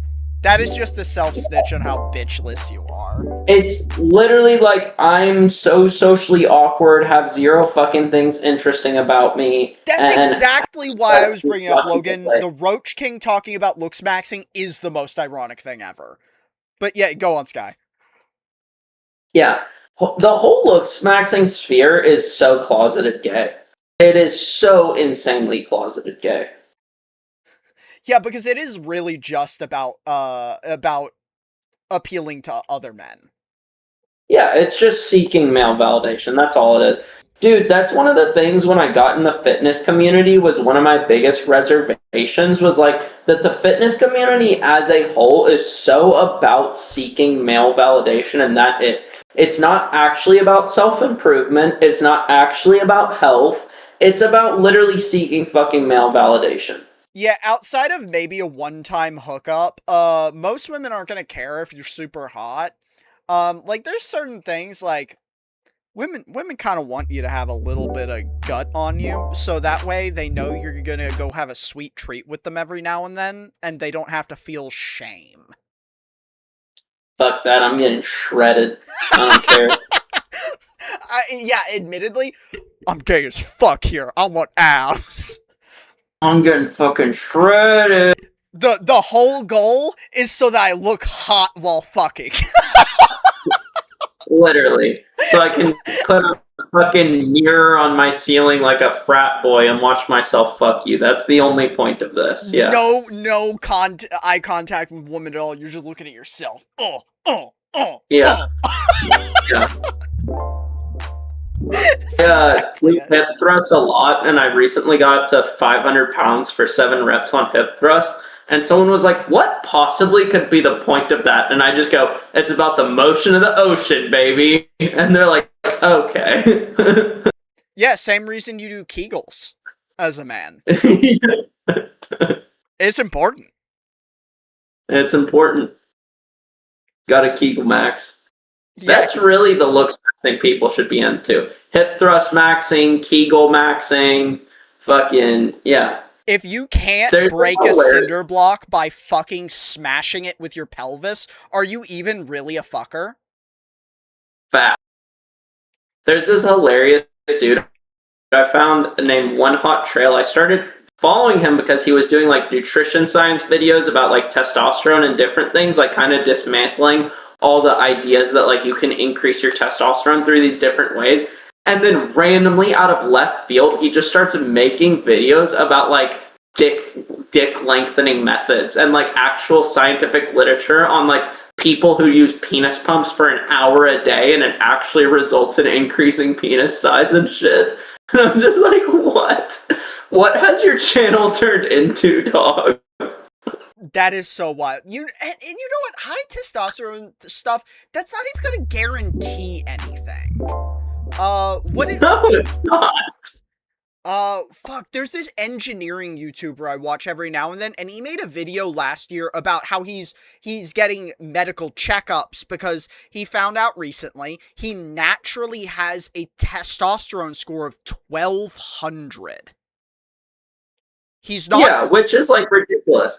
I've seen that video, and he's like a skinny dude with like a feminine voice. Like you would never think this dude has high testosterone. He's awesome. He's awesome. He like makes fucking laser beams in his garage and shit, and he lives in the middle of the woods. He's so cool. But yeah, it doesn't do anything for him. If anything, he's like, no, this isn't good. He's like, it was kind of funny to flex or to like for one moment to flex on my friends that I have a T score of 1200. But actually, I'm afraid because it's probably an underlying sign that something is very wrong with me. Yeah. Speaking of making lasers, nobody watching or who has ever come across this video should ever buy a high-powered green laser. They like totally don't destroy flop cameras. Like it's just a really bad idea to buy that, you know? Well, you know what you can actually, what you should definitely not do because it's kind of dangerous. They can actually, they're so strong they can cut paper. But, you can take the Blu-ray laser out of a Blu-ray player, and if you hook it up to a power source, you can have a laser that's so strong it just straight up burns out the cameras, permanently destroying them, and can even take down reach planes and choppers in the sky, and could cause instant blindness if shined in someone's eye. Really bad idea, guys. I mean, especially with all these like city runs they're doing with the Black Hawk helicopters, you totally wouldn't want to do that. Yeah.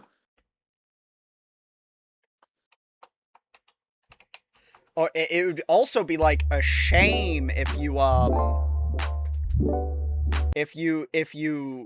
were to, I don't know, look at or see a police drone at a protest of some kind and were to shine it in one of these drones that is upwards of $130,000 and destroy that drone with a 18,900.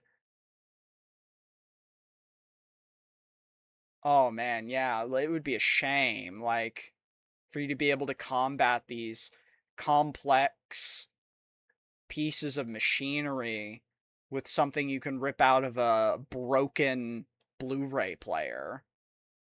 Have you seen a Dean's Jubilee video? Oh my god, I've actually wanted, yes, and fucking I've wanted to talk about it because it's so funny! It's so funny! It's one of the funniest ones they've ever done. Honestly, I've never seen such incompetent people, but I guess that's like what's left of MAGA, right? I mean, that's like pretty much all there is to MAGA now, is like people who are this level of incompetent. Yeah, actually, I just liked the funny montage. And paying taxes no matter. We can watch from it. I think this one was funny. Yeah, we can fucking watch this one real quick. Yeah, it is. This one is funny. Oh, I watched him debate this girl. That shit was States like California allow it. So we pay for it. I believe. Ma'am, how many continents are there? There's hundreds, but I can't. There's 7! Look how they are this right is now. religious you know, psychosis. It's not religious. It's genuinely It is religious what it psychosis. is. Do you What did so? Biden do to cause it? The money to Ukraine and the open border.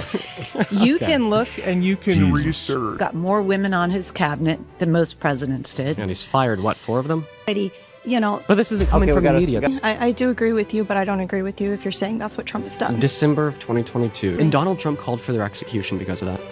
I have a twitch when Yeah. I hear the word because It's almost just like you go it's crazy. democracy. About that, Yeah, honestly. I'll tell you. So, Yeah. yeah, we have to bless the ethnic expansionist, genocidal, terroristic state, or else we're all going to be cursed and die. Against that. Yeah. And so That's all the Dims were saying. And then he said they needed to die because they said that. He did nothing. Yeah, she was a terrible AG. Exactly. Yeah. She did, and he didn't like that, so we fired her. Yeah. I think that she was a terrible AG for Preventing the release of the files. I digress. I'm interrupting you. Sorry, well, go ahead. we're the stupidest people. I've been told I'm internalized racism, Do you want me to be internalized honest? misogyny. I would love for you to be honest. I don't think that anybody in the circle Is particularly intelligent. Which is what needs to happen. Jesus Christ. Okay, so first and foremost, if I could compulsorily puke on this table without getting you dirty, I probably would, because everything that you just said was legitimately disgusting. No, he's actually cooking, dude. Yeah. He's so funny. I've criticized Dean for being too much of a debate lord and not having fun. I'm so glad he decided to have some fun and just rip on him a little. Oh, it took a while, so I watched the whole thing. At first, he was debate lording, and then there was like a certain point he reached where he just started being like, there's like no point. These people are just too dumb. I think it was when this woman who's on screen first came on. And like the first time she talked to him, where she was like, I'd actually fuck Donald Trump. I don't think he could rape because like anyone would want it. And I think that's when he was just like, we're not having a debate anymore. Yeah. He's like, these people are just basically online trolls. Yeah. Yeah. Okay. And that's why they were screaming, hang Mike Pence, right? Well, yeah, but nobody that I've Was seen. that peaceful? Agents in there. Oh, really? And Who's FBI? Exactly, who's FBI? Right, Who's everybody president? says that. Who was president on Wait, day 6? It doesn't matter. It does. I read about that the Because other day it was when they Donald said, Trump. 5-mile radius. One moment. I actually agree with you, And why are you in the chair? and I Is not going, then you wouldn't be negotiating with him. actually going on because they're more concerned about putting men in women's bath. Respect for your elder. So, first and foremost, Biden is your elder. Get Why don't you charged. give me some evidence for that, ma'am? Well, I don't.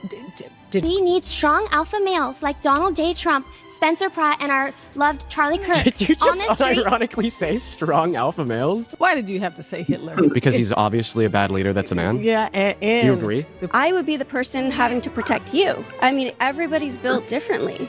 So I sort of get away with things like that. Why don't we start there? Mike's yours.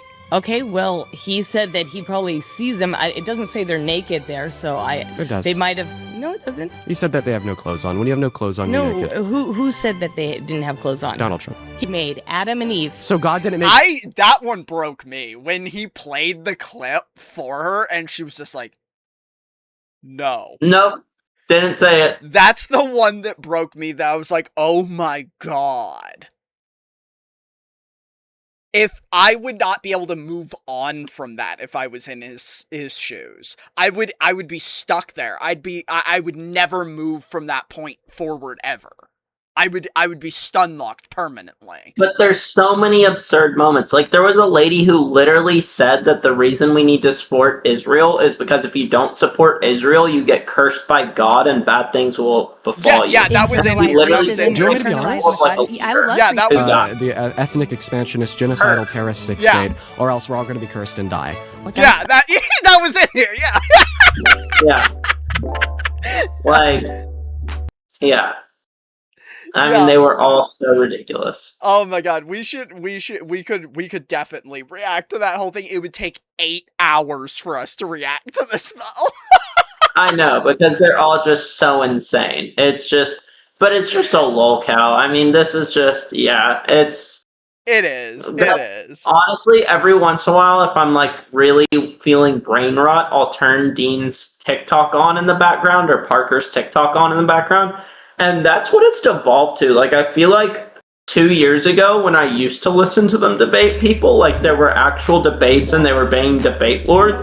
But nowadays, like, MAGA has been reduced down to just like absolute absurdism where every single person that comes on, it's just like, you can't be serious right now. Like, you're not a real human being. Yeah, I kind of can't stand listening to them anymore because it's just like everyone that comes on is just like, so he's like, who'd you vote for? And they're just like, I didn't vote. And it's just like, next. And it's just like that for like 2 hours. Yeah. He needs to switch debate topics. They need to switch debate topics soon. Because I mean, it's like I said, MAGA has been reduced down to legitimate cultists and like insane people. It really has, because like, I mean, his approval rating in his own base has collapsed. So it really is my God. I saw something that I thought was fucking hilarious. So one of the reasons that we allegedly evaded Iran was because the people did not want that government, right? Yeah. You know who has a lower approval rating than the Iranian government when we evaded them? Fucking Trump. Trump. Yeah. So by their same logic, a foreign country should come liberate us from Trump. China, please! I'm begging you! China!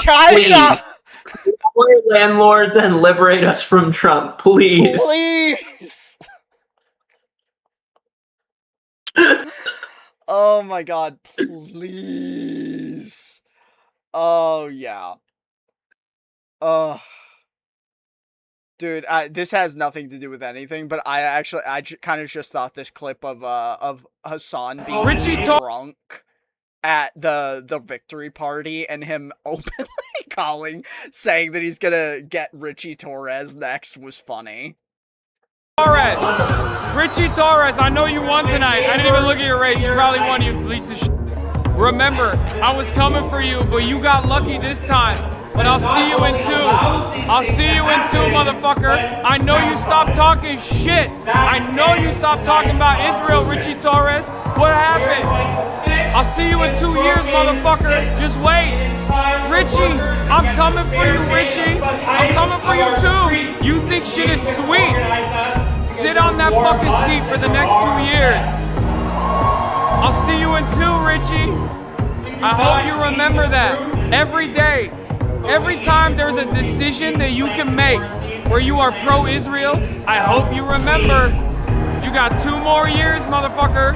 2 more years. You better act right, Richie. Hey, by the way, I just want to point out that a 32-year-old organizer just took out the fucking Congressional Hispanic Caucus chair with a campaign that the fucking incumbent ran, talking about how she said, fuck Kamala Harris.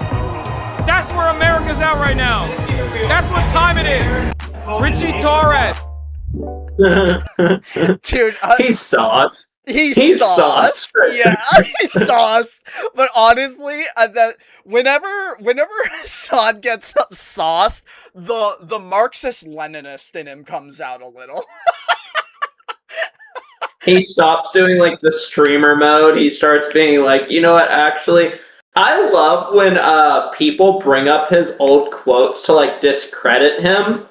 Where they're like, he said America deserves 9/11. He said that the streets should run red with landlord blood like they did in China and like shit like that. And they're trying to discredit him because I feel like so many people in America now are actually just like, wait, this dude's like really cool. Oh my God. Yeah, like the whole reason he's blowing the fuck up and has so much power right now to be able to shine up candidates is not because he suddenly got even more popular. It's because he's been saying the same things for 10 years now, and now mainstream media's like decided to try and cancel him and then broadcast what they think is cancelable to everyone, and everyone went, wow, he's pretty based actually, like...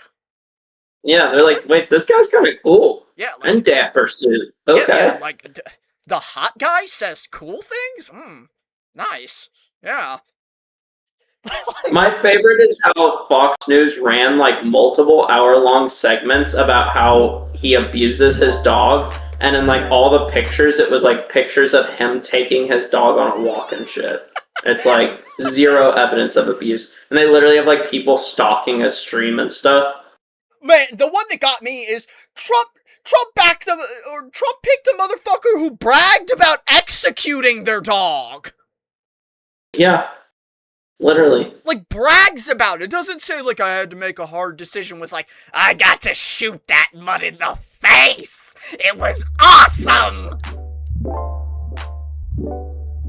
They're all ridiculous.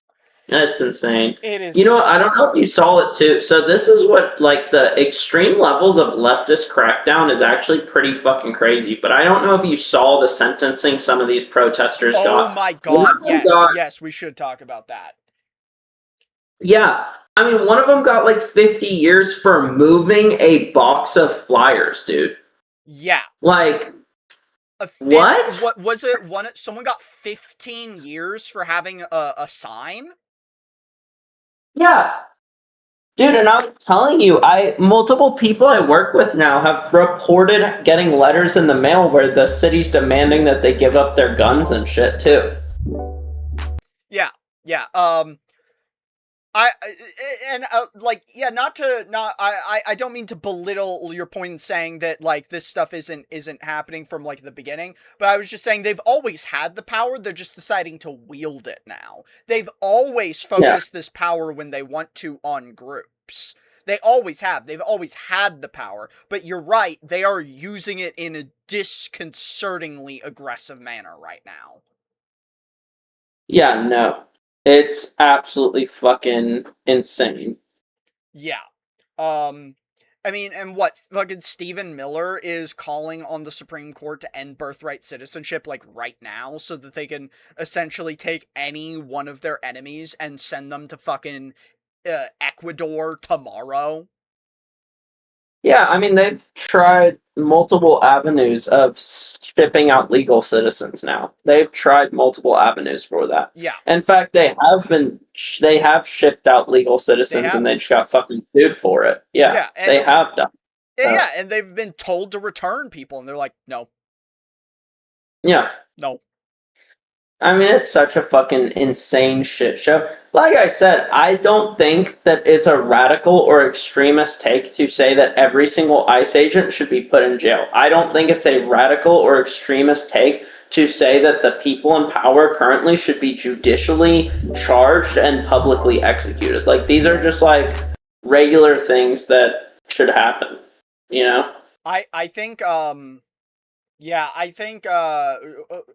heard, I wish I had saved this. I'm pretty sure I saw a DSA candidate actually putting their platform for trying ICE members recently. I forget who it was now.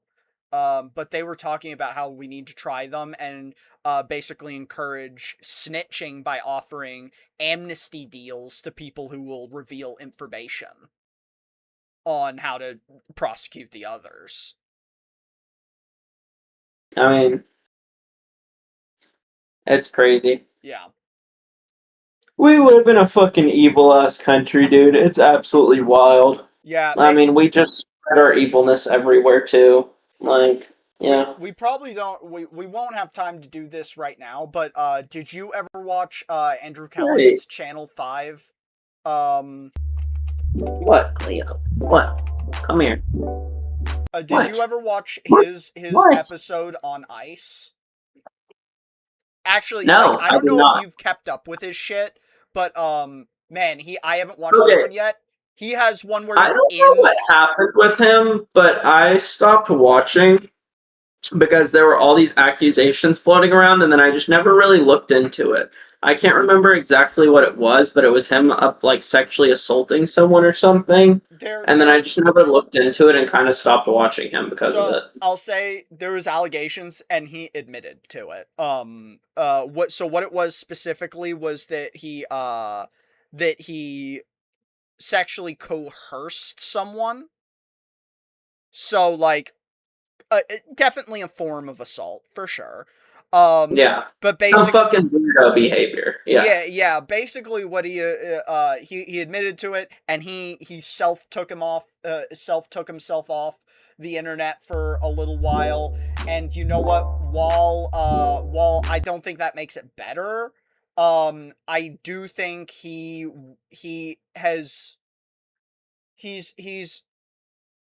very much to me proven that he's sorry and that he apologized to the person, openly said he's like, I had no idea in that state that I was being coercive. It's not like, I'm not going to defend him or anything on this. He admitted to guilt to it and stuff. But I also believe that we don't need to perma-cancel people for stuff. I mean, if he adds valuable news broadcasting too, like, you can kind of remove the art from the artist. Yeah. That's the other thing. So it's like, I'm not saying you have to think he's a good guy. If people listen to Kanye and he's a Nazi, you can watch Andrew Callahan. Yeah, I'm not saying you got to defend Andrew Callahan. I'm not defending Andrew Callahan. I'm saying I believe he's sorry. I believe he wants to do better. I believe he wants to wants to reform, and I haven't heard any continued behavior. I haven't heard secondary canceling. He did not turn right-wing grift after it happened, even though he definitely could have. If anything, his content's got more progressive since his canceling. And his content alone, I think, is valuable and good. Especially, like, look, 4 days ago, he's got on-the-ground interviews in Palestine. From 4 days ago.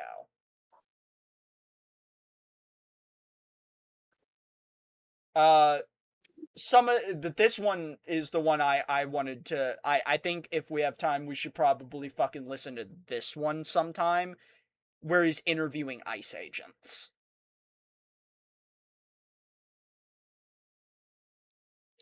Because I've watched it, and some of these motherfuckers are snitching. Really? Some of them are doubling down. Are they bragging or are they snitching? No, okay, so some of them are bragging, being like, yeah, I get to beat. Some of them are doing that, but some of them are like... I've seen that with IDF agents a lot, where they're like snitching, but they're doing it in a way where they're like clearly fucking proud of that shit. Where they're like, yeah, we raped that person, we murdered that kid, you know? No, like, so some of these members have been members since before ICE was even formed, and they're like, yeah, I was part of the task force that was like the child trafficking task force before ICE was even formed, and then we got consolidated into ICE, and it's like, I was still able to do some of my job after that, but the job definitely got scaled back. But now that Trump's in control, I don't get to do my job at all. A matter of fact, we're being told to straight up end investigations into people. He's like, I'm no longer making the world safer for children. I'm doing the opposite. I mean, I don't know if I told you a startling statistic that I found, but this is before even they've upscaled the terror of ICE, right? This was 2010 to 2016. There were 33,000 women and children who reported being sexually assaulted under the care of the Department of Homeland Security, and less than 1% of those reports were investigated. Yeah, I mean, this was under Trump's first term, and it never went anywhere, but it was one of the things that, like, AOC had tried to push in the limelight and totally just got squished out. But talking about how during Trump's first term, his border internment camps, they had documented them involuntarily performing hysterectomies on people. Insane. Like, they were doing organ harvesting on migrants. Yeah. Literally. And on top of that, like you said, systemic raping. Systemic raping. And sharing explicit, like, ICE members sharing explicit photos in Facebook message groups with each other of migrants they were raping. Yeah. That's why when people talk about, like, the files or are surprised about the files, I'm like, you don't even know about the history of capitalist societies. Like, you don't even know about the track record of America itself. Like, none of this shit should be fucking surprising to you. We have a whole fucking system of rape and child abuse. Like, none of this should be surprising. Oh, no way, the plantation owners that raped and ate children ended up becoming, their children ended up raping and eating children? No fucking way, dude. Like... Yeah. Yeah, it does seem to run genetically, almost in these fucking, like, people.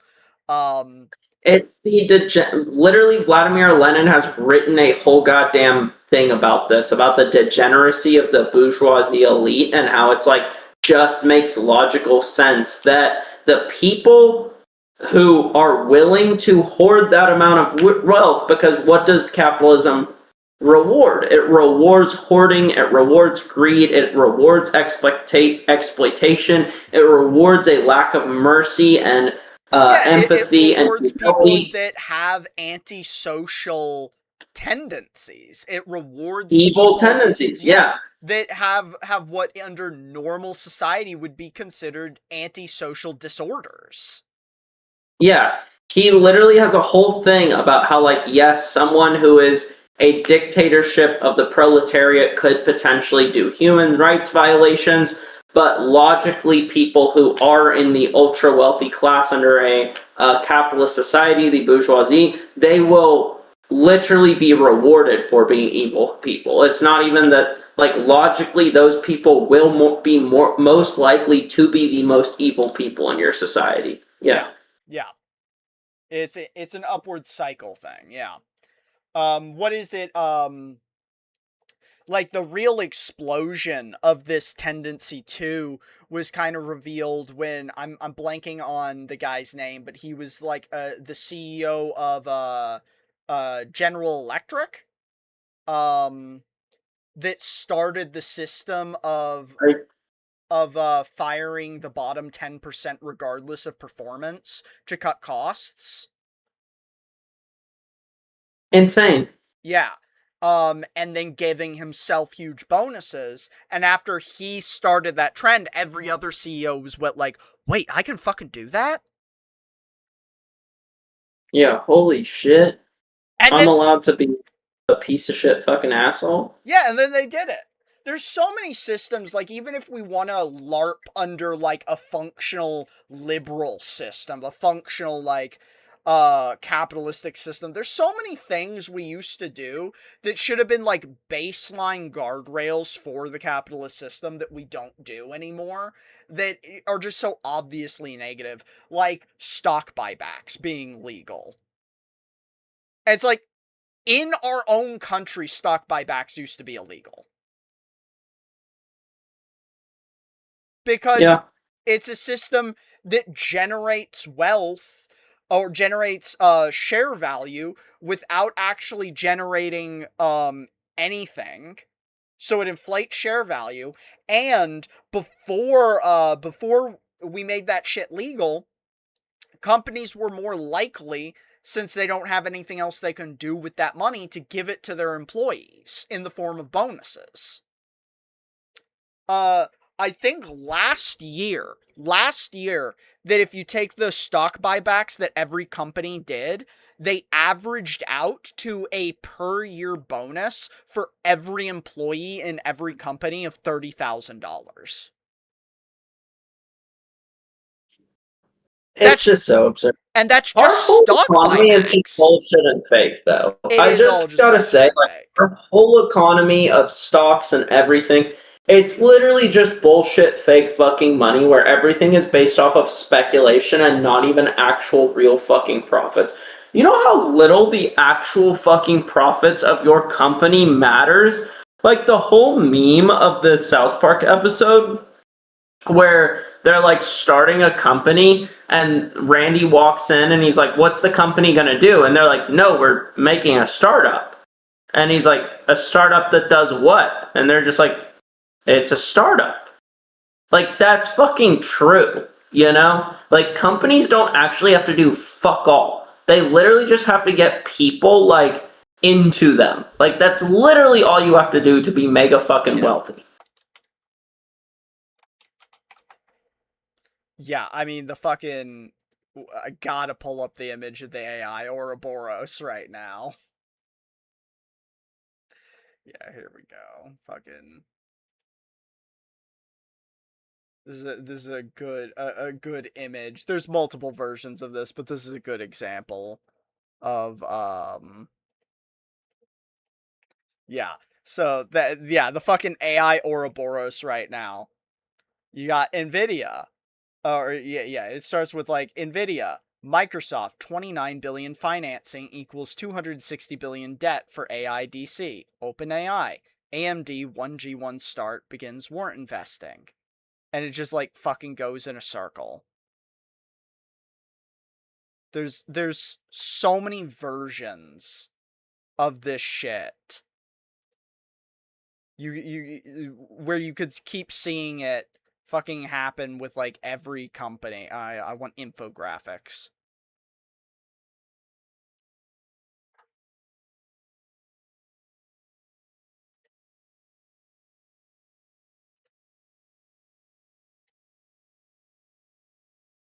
Dude, what the fuck is this image? God damn it. Okay, no, this is the one that I always see. That's the super. So this is the fucking AI Ouroboros right here, which is, yeah, and Nvidia's at the center of it. Nvidia, $4.5 trillion. Nvidia agrees to invest up to $100 billion in OpenAI. OpenAI, worth $500 billion, then invests in Microsoft, who invests in Nubius, who invests in Nvidia. And you see, it's just like they're all investing in each other. And this somehow drives up everyone's value. And at the end of the day, you have to ask, well, what the fuck are they doing? Okay, Nvidia's making money, but Nvidia's the only one actually making money right here, right? Because all these companies are buying chips from them. Well, Nvidia's making a shit more money than God right now. So what do they do with that money? Well, they have to make sure that they justify the demand for all their chips, so they invest in the companies that have demand for their chips, so that those companies can have more money to invest in chips. And then those companies use that money to invest in more chips, which gives Nvidia more money, so they invest in those companies so that they could drive demand for their chips. There's only one company actually making money right now. And everyone else is just propped up to make sure that the circle doesn't collapse. And you can, on a smaller scale, like, we see fucking Elon Musk doing this with, what did he do with SpaceX before it launched to make sure that it had a bunch of value? Well, he sold his AI company to what, X, and then had SpaceX buy X or something like that. And then he had SpaceX with that extra money buy Cybertrucks from Tesla.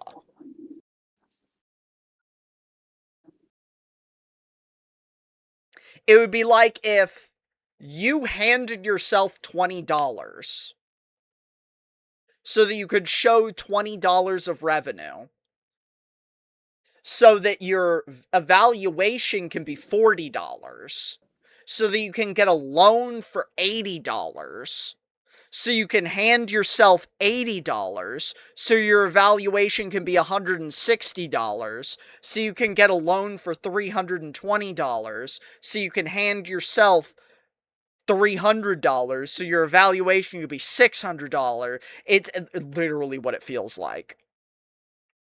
Because at the end of the day, you got to go, well, how much money are they making? If you want to pretend this makes any sense, and then go, wait, what? The company worth $2 trillion only made $8 billion?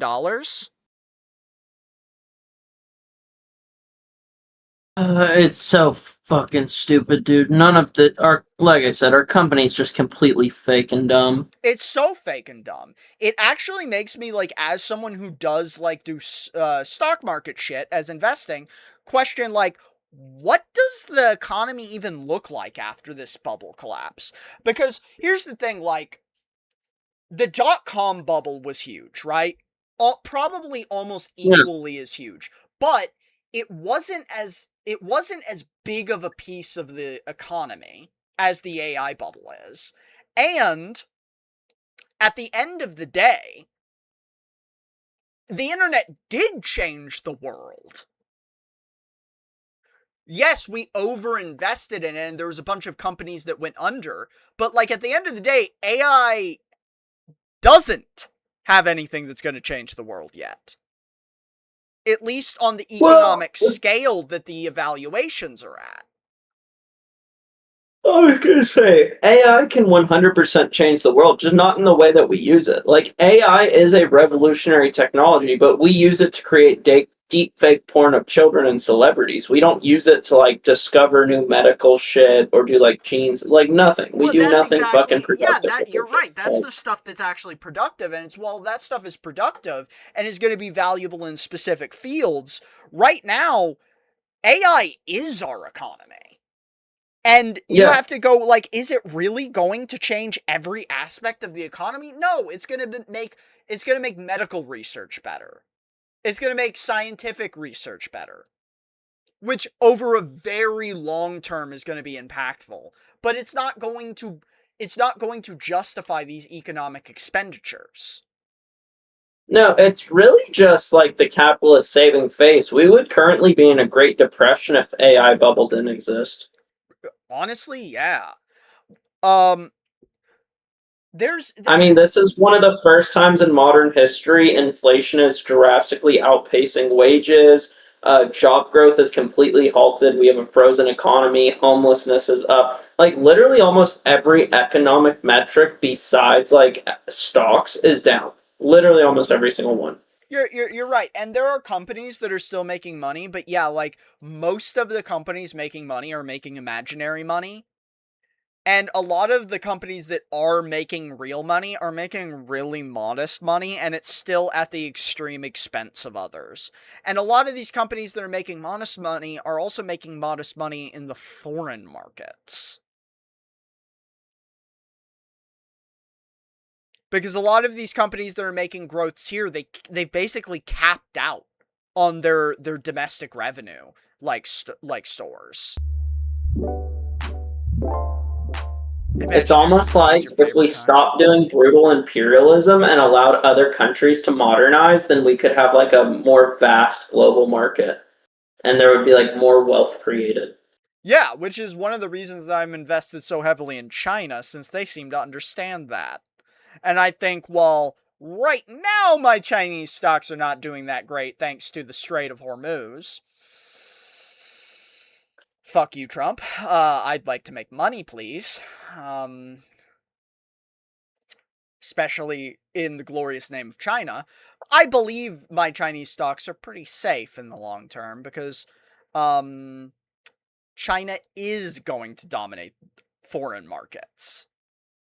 The American market is one of the only places they're not dominating because we keep making laws that make their business illegal here.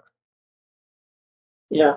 Like, I'd say BYD, the big Chinese electric car company, I like that stock. I've invested a lot of money in BYD. Dude, if we allow Chinese cars in the American market, it would actually destroy the American car market. Like, they mog us so hard in fucking cars, dude. And they car mog the fuck out of us.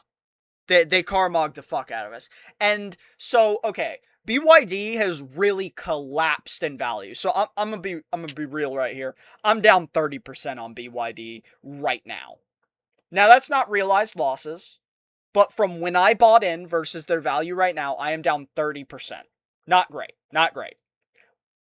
I'm not worried though. I'm holding BYD for like 10 years. It's something I believe in. They have plants opening in Brazil. They have plants opening in Europe. They have plants opening in Africa. The reason they've fallen is because the way the speculative market works for stocks, which is stupid, says their growth is slowing. Why does it say their growth is slowing? Well, they already have reached near caps on domestic sales. Also, crazy thing, Chinese people don't really fucking need cars. They don't. So yeah, like most people that's why most people that want a BYD have a BYD. And BYDs rock, so they're not going to have to replace them for a really long time. Also, the Chinese car market's very competitive domestically, so there's actually price wars constantly in China, where the prices go down? Wait. That's not right. Prices go down? Capitalism works, but only for the Chinese. You're right. Yeah, companies, they make their products cheaper to compete with each other? Wait, that doesn't seem right. That's not how capitalism works. Wait, what? But the reason I think BYD is strong is because they have great name recognition, their cars rock, their cars are cheap, and while their domestic sales are capped off right now, long term, I think they're about to take over the foreign market because their domestic competition isn't big enough to compete in the foreign market. They're healthy enough to compete domestically, but they don't have factories being built in Europe and South America. They don't have factories being built in Mexico. They don't have the resources to ship cars to Canada in that new juicy trade deal which allows Chinese vehicle imports. Which, by the way, oh my god, am I going to be so jealous when I see a Canadian driving a BYD? I'm going to be That would piss me off. Maybe we do need to invade Canada. Yeah, just so we can get our hands on that juicy trade deal they got with Canada, with China and Canada. By the way, do you know the details on that fucking trade deal? You know, if you're a Canadian because of that trade deal, you don't need a visa to visit China anymore. What? Yeah, that trade deal that Canada worked out with China, all because we were tariffing them, is sick. China has agreed to buy like 60% of their canola oil. They've agreed to buy like their soy and their lumber. You mean their low T industrial slop? Yeah. Well, it was machine lubricant, dude. We were supplying China all their soy now, but now because of tariffs, they're like, actually, go fuck yourself, America. So now our soy's rotting in the fields because we have more than we can use. You know how stupid fucking Trump is? Because now, like, they're not gonna go back. Like, what reason would they have to go back now that they've actually found soy from other locations? And have a sick trade deal. Yeah. Like, maybe this would have worked if you pressured them right after you did the tariffs and you made them concede to something, like, right after you did the tariffs. But, like, you did the tariffs and then they just, like, found other options and now you're just cucked. You literally just got cucked, dude. Yeah, why is Canada going to go back to us when they have China? Why is China going to go back to us when they have Canada? And also, did you know, so, like, this is one of the reasons that they worked out that travel deal as part of the trade deal, right? So Canadians and Chinese can now go between Canada and China, like, really easily now, like, incredibly easily. It's like taking a flight to another state in America, right? Yeah. The reason they did that is, I didn't know this, there are so many goddamn Chinese people that are going to school in Canada. Apparently Chinese people just love to go to college in Canada. They just love doing it. There are so many Chinese foreign exchange students in Canada. So they're like, it makes it easy for us. What's a really funny case story that we need to case study that we need to deep dive into sometime is Vegan Gains started doing steroids and he literally became like a insane, like super racist, like ultra right-wing fucking Canadian dude. Like, he's like constantly talking about the Muslims invading his country and like shit like that, and it's really fucking hilarious. And he was bitching about this Chinese deal. He's like, and we're gonna become a fucking communist country, let the Chinese take over. Like, it's really fucking funny. Isn't there documented, isn't there like a very...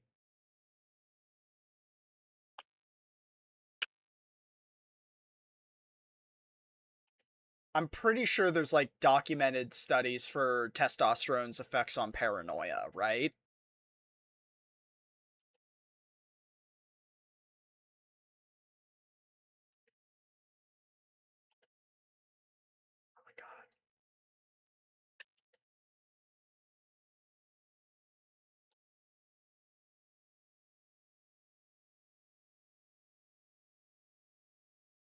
Probably, but he's gone full psycho. That shit definitely melted his brain. Oh, he's super pro-Israel as well. At this point, when you say you're pro-Israel, I have to assume you're just a Christian Zionist who believes in what the fuck is? I read this. No, that's the funniest part. Is like before he was pretty based. Like he's atheist and like pretty. I don't know. Like he was just overall a fairly based guy. Like kind of almost like leftist ideology. Like believed in a lot of like gateway leftists. Like he wasn't quite there, but he believed in a lot of like the wokest liberal shit, but he was also like pro-gun and pro-workers shit. And then he started taking steroids and he just like went full alt-right pipeline and is like pro-Israeli and thinks the fucking Muslims are invading every country, every Western country. Okay, yeah, this is the phrase I heard. Dispossessionalism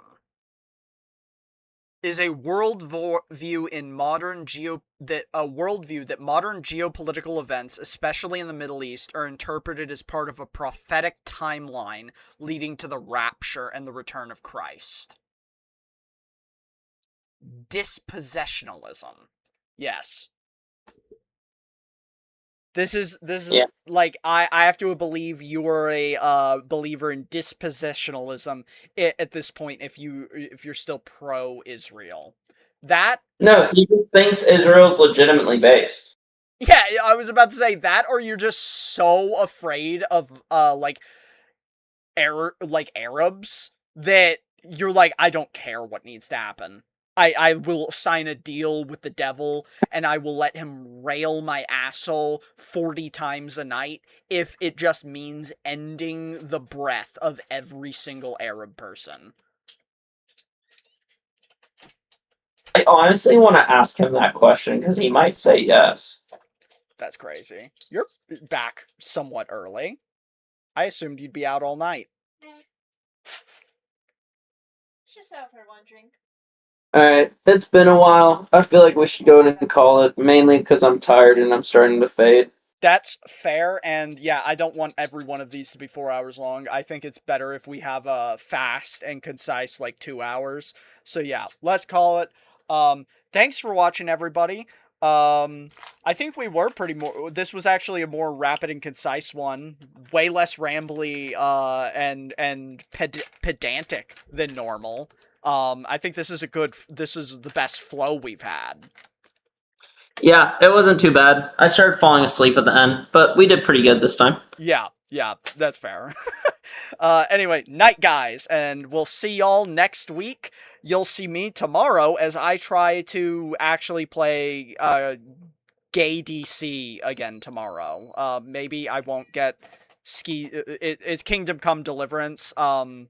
It's a hyper mechanically intensive, like, RPG in sim, basically. I got wigged out by it being too hard last night, and ended up playing another game after I was just like, what do you mean I have to grind herbs in a mortar and pestle? I will join you in Mecha Chameleon, actually, Logan. Anyway, night, y'all. I'm gonna go play Mecha Chameleon with Logan. Night,